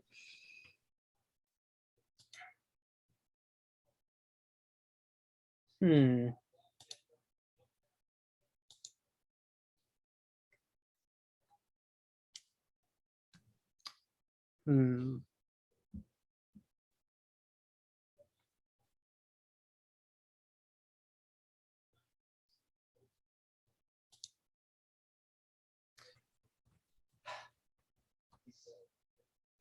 I think I draw my blade and there's like this moment of tension, and then I just stab it into one of the stones and leave it there. And I say, there you have it, my blade. I am sure that if Wu Dongshan, I am sure that since there is no further risk of me stabbing your master, he would not object to me seeing him immediately. This actually, I think, might be a deal with troops move. Deal with troops does not necessarily have to involve violence. This might be just your way of getting them to get off your back so you can go see Dongshan. Sure. This is the best way of doing it. Let's see here. Here's the right roll room. I'm going to be rolling with 2. That is a 9. Yeah. So I think that they will kind of look at one another as if they don't want to have to be the one to make the call, but eventually the one in charge will sort of gulp and say, very well. We will see to it that your blade is secured, and the rest of us will escort you directly. Does that sound okay?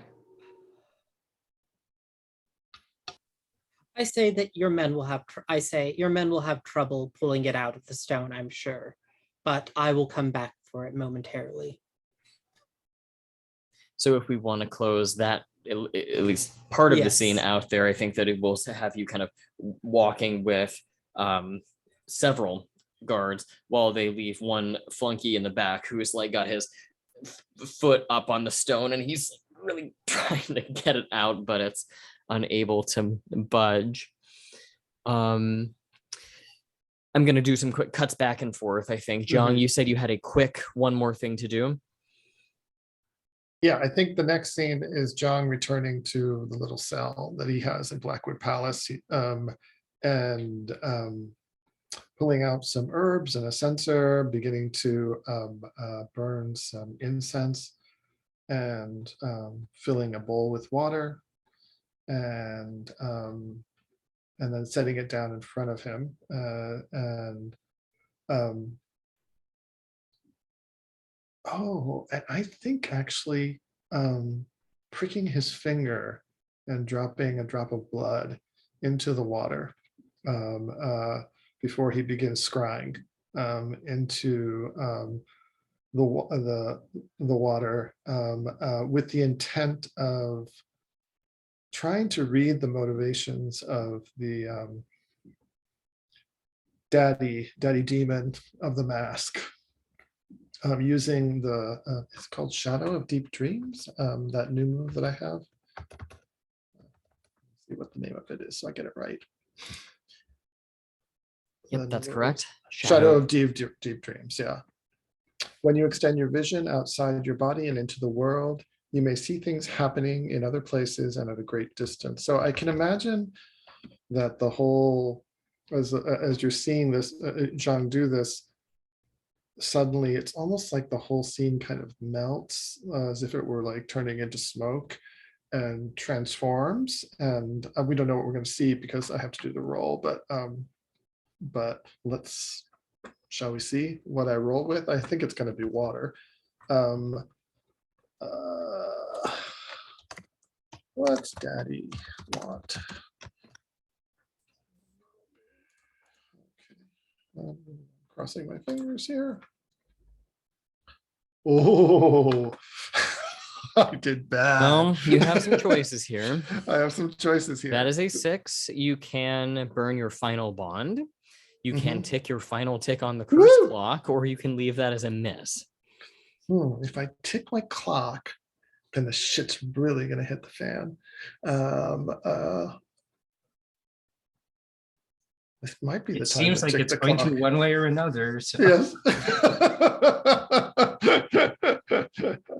I'm going to tick my clock. I think this might be a moment to let this shit hit the fan. So as Jiang is doing this, he feels like he's losing his concentration, and he's still new at this technique, and it feels dangerous. And then knowing that he shouldn't, once again, he uses that ability he has to kind of just nudge fate just a little bit one more time. Of course, this time will be the one time too many.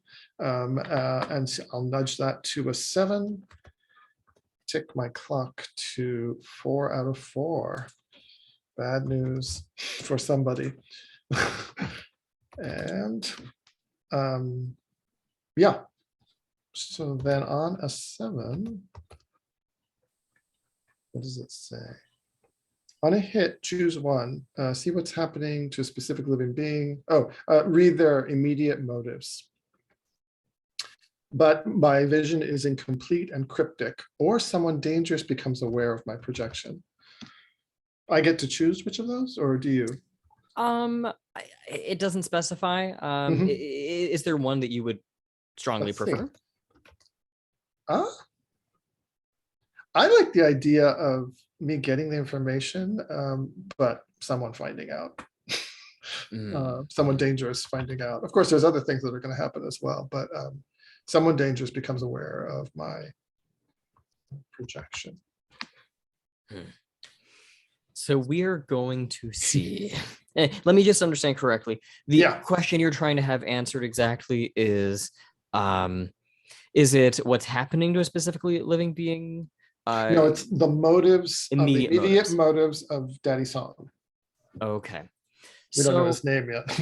Yeah, it's too cool. I'm going to give you both. You're going to get the immediate motives, but you're also going to see what's going on with them. That would be cool. So yeah, it's too cool. I have it in my head. So you're going to start with a vision of hell itself. Okay. And we're talking pillars of some sort of dark, hard obsidian wrapped in skeletons that kind of ascends up into a black void. There are rivers of boiling blood. The smell of death is pungent and pervasive. and you see a collection of minor demons with their various weapons drawn, hooked swords, little barbed spears, various weapons of torture. I mean, it's all blades bent at strange angles that will rake flesh. Someone's got obviously a barbed whip. I mean, it's a real gross collection of figures here. Half of them have giant heads and hairy eyebrows that meet in the middle and teeth and fangs that drool perpetually. There is the perpetual sound of screaming and torture in the background. And I think you see the robed figure of Song Tian wearing the opera mask, holding a sheathed blade. And you hear through the distorted mask Song Tian say, "Stand down and tell me where it is." And the devils and demons quiver a little bit and they're about to kind of shirk back, but they hold their ground. And Song Tian simply says, "Very well, then I will take what is mine." And he draws his hellfire sword, and in hell this thing looks different. It has this almost kind of like sort of sound effect that comes as it is unsheathed, and the whole thing is wrapped in this dark black and red infernal fire. And this guy just begins dispatching demons left and right, just running one sword through one, beheading another, cleaving another in half, until they are all dead except for one who is left cowering, his blade having just been severed in half. He is backed against a cliff. Song Tian levels his blade at him, and the little minion demon says, "You'll never defeat him. You'll never get the nectar." And I think Song Tian just tells him, "Very well. As I said, I will take what is mine." And he places his hand on the thing's head, and you get the sense that he's able to almost like draw his thoughts from it. And the thing, this little minion demon, begins to kind of quiver and shake as its mind is kind of scrambled. And he says to him, "Well done, minion. You have served your purpose." And I don't think that we see it graphically, but I think there is this crunch as he just crushes the thing's skull in one hand and takes off. You can tell, to answer the question, that Song Tian, or rather the mask, is also after that nectar. And he is looking for the devil. And as this thing, as Song Tian begins to turn, I think he pauses for a minute and he turns and looks directly at the camera. The distorted voice says, "To you, Jiang, my love, come join me. You and I will be together and all will be well." So there's the vision. Awesome vision. Okay. All right. Let's go to Nameless Blade and Dongshan. And maybe we'll wrap up after that scene if that sounds good to people. Sure. So Dongshan, I think that there is the thumping of many sets of footsteps as a collection of guards brings Nameless Blade, minus the blade, to you. Where are you when they find you?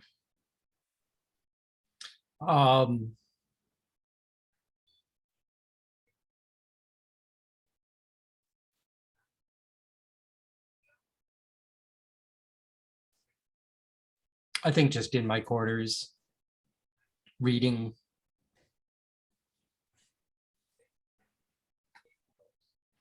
And as I hear them come up, I look up curiously, and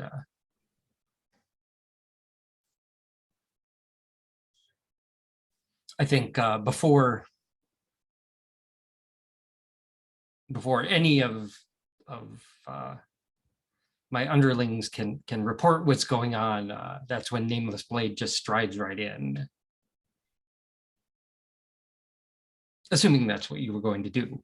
Yes, I walk in, I take a seat across from you, and I say, "You'll excuse me, Dongshan, for interrupting your reading, but your subordinates had informed you wish to speak with me." You should have been informed of more than that.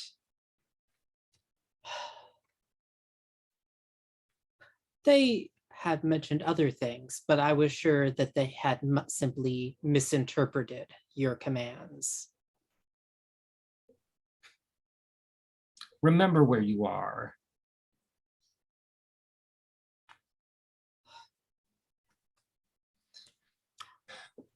Oh, Oh no!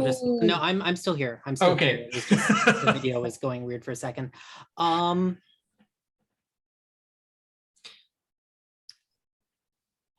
I remember, and as you can see, I swoop down towards my waist.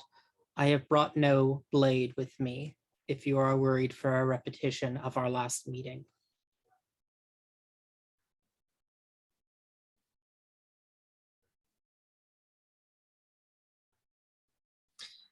You have not given me much cause to trust you of late. And I was distressed to learn that Cloud Crow had invited you here, but they convinced me that perhaps it was best not to cause a fuss. And here you are, causing a fuss anyway.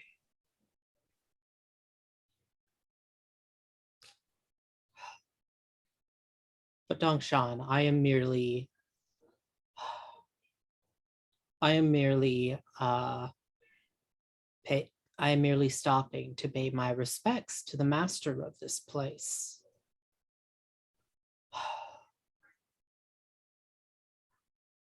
Well, then let us go and meet him together.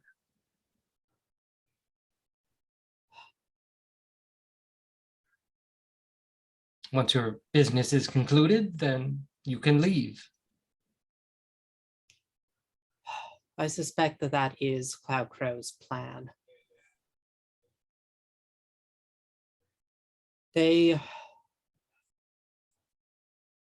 Have they told you that they plan to depart to hell, invade it, or something along those lines? They have said nothing of the sort to me. They probably do not wish to worry you. They are Perhaps too kind in that way. Perhaps we should go speak with my master immediately. I'm sure he would be most concerned to learn.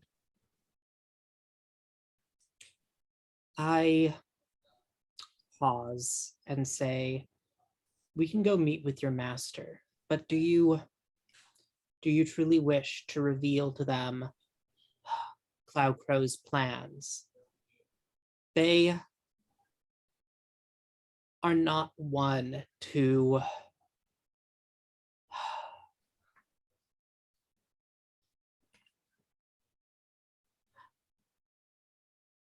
what's the word? Kneel to an authority that they feel they cannot respect.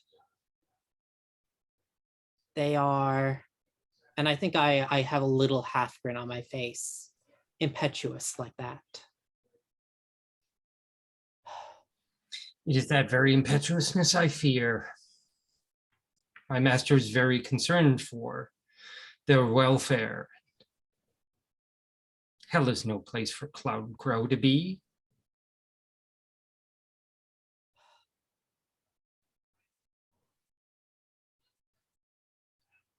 I was summoned here to protect Cloud Crow, and I will do that.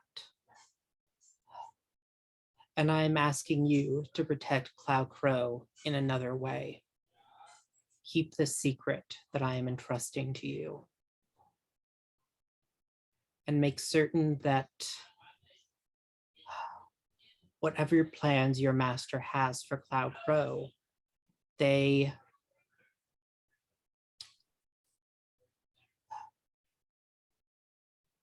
they're willing to let Cloud Crow have the freedom to pursue their own destiny.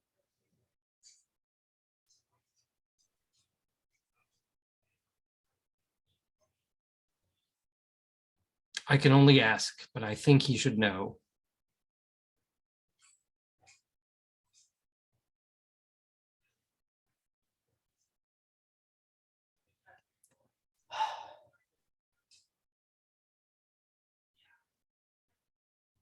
I think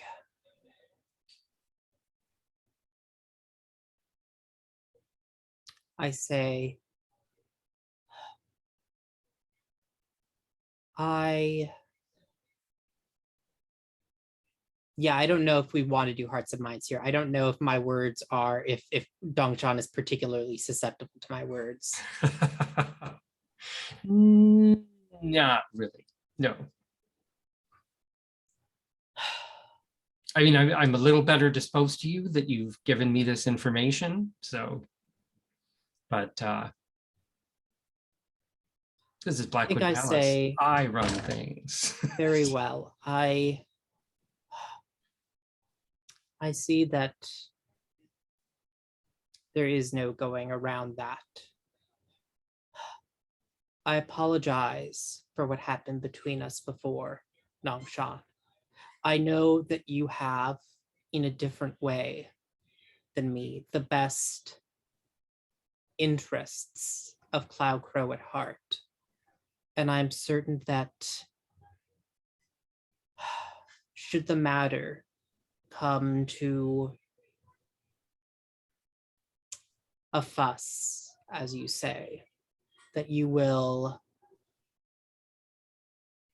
fight just as hard as I will to protect Cloud Crow. And I am trying to comfort and support you here a little bit. Okay.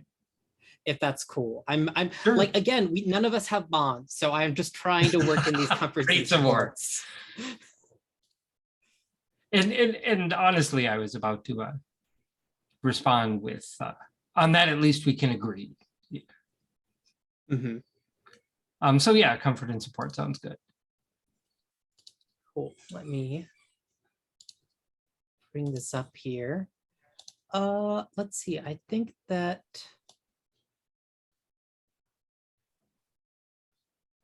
okay, I think this is actually water. I think this is actually something I'm okay at. Ah, that's a 4. Ooh.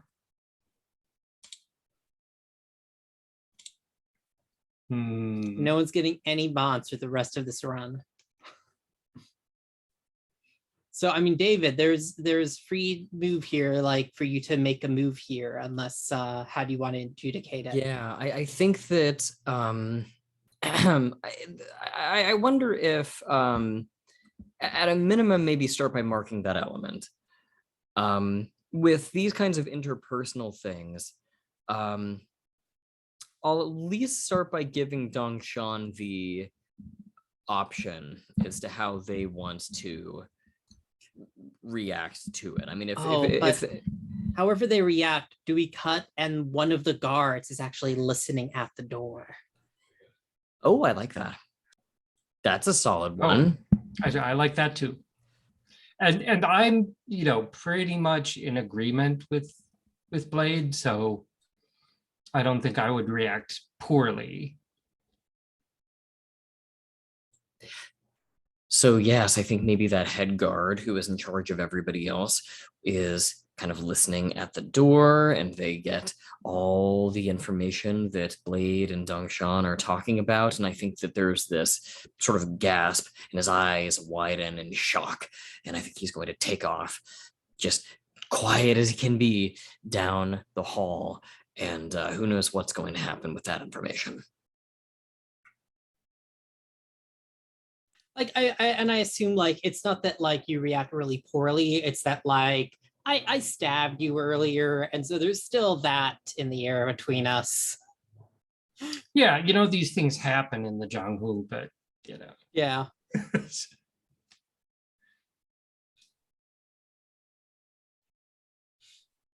And yeah, I don't know. Like, did you have anything else you wanted to say, Dongshan, or is that where we're like cutting that scene?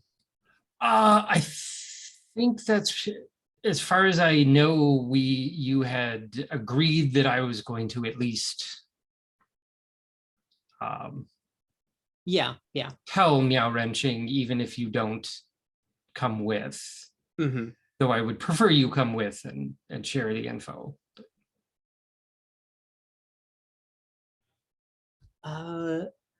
We could do that, sure. We're coming up Okay. on the end of the hour though, so I'm wondering if that's kind of in like maybe we handle that via like a montage, or unless there's like something really special David wants to have happen there. I think we might be able to handle it via montage. What would your goals for that encounter be, Dongshan? Simply to inform my master that Cloud Crow has hatched this plan to go to hell. And aren't you very concerned about them? And what should I do about this? Right. And I think that just to kind of skim over everything. Blade here just told me this, Right. And And this I very told well. Dongshan that I shall protect Cloud Crow. I reiterate. Think, yeah. Renqing kind of looks really very sorrowful and apologetic, and he tells you, "I'm sorry, Dongshan. It is true. Cloud Crow intends to venture into hell with the plan to retrieve a very particular item. I am so sorry that I did not make you aware of this. I have no excuse." So you already knew. Nameless Blade says for no other reason than to rub it in a little bit to Dongshan. Now Renqing, I mean, he's a stern but fair. He's a pretty good guy. He just kind of shakes his head sadly and is most apologetic about it. And he tells you, Dongshan, that should you wish to accompany Cloud Crow, then it would be well, understandable. And if you are able to assist in the retrieval of this item, well, it would be in Blackwood Palace's best interests. It's, well, very important. But he'll leave it to you. And if you are so I would jump at the by this opportunity, because yeah, it's my duty to keep them safe. So. Is there any feeling of betrayal by your master that they didn't tell you? Oh yeah. But, is that an inner conflict level of betrayal? I don't think quite yet. All right. I mean, after all, they are my master, so they get to do whatever they want, and I have no say in it. Benefit of the doubt. Well, in that case, I think that we'll close the scene out with a servant arriving and saying, Blade, we have brought you your weapon, and they seem very, very tired. And if you were to go out into the hall, you would see that they had to uproot the entire boulder, and they have hauled it in on a plank of stone. Such that Thank you. You have done wonderfully. And I walk up, grab the blade, pull it out, and put it back into my seat. All right. We will end there and see what happens next time. I'll end the recording here.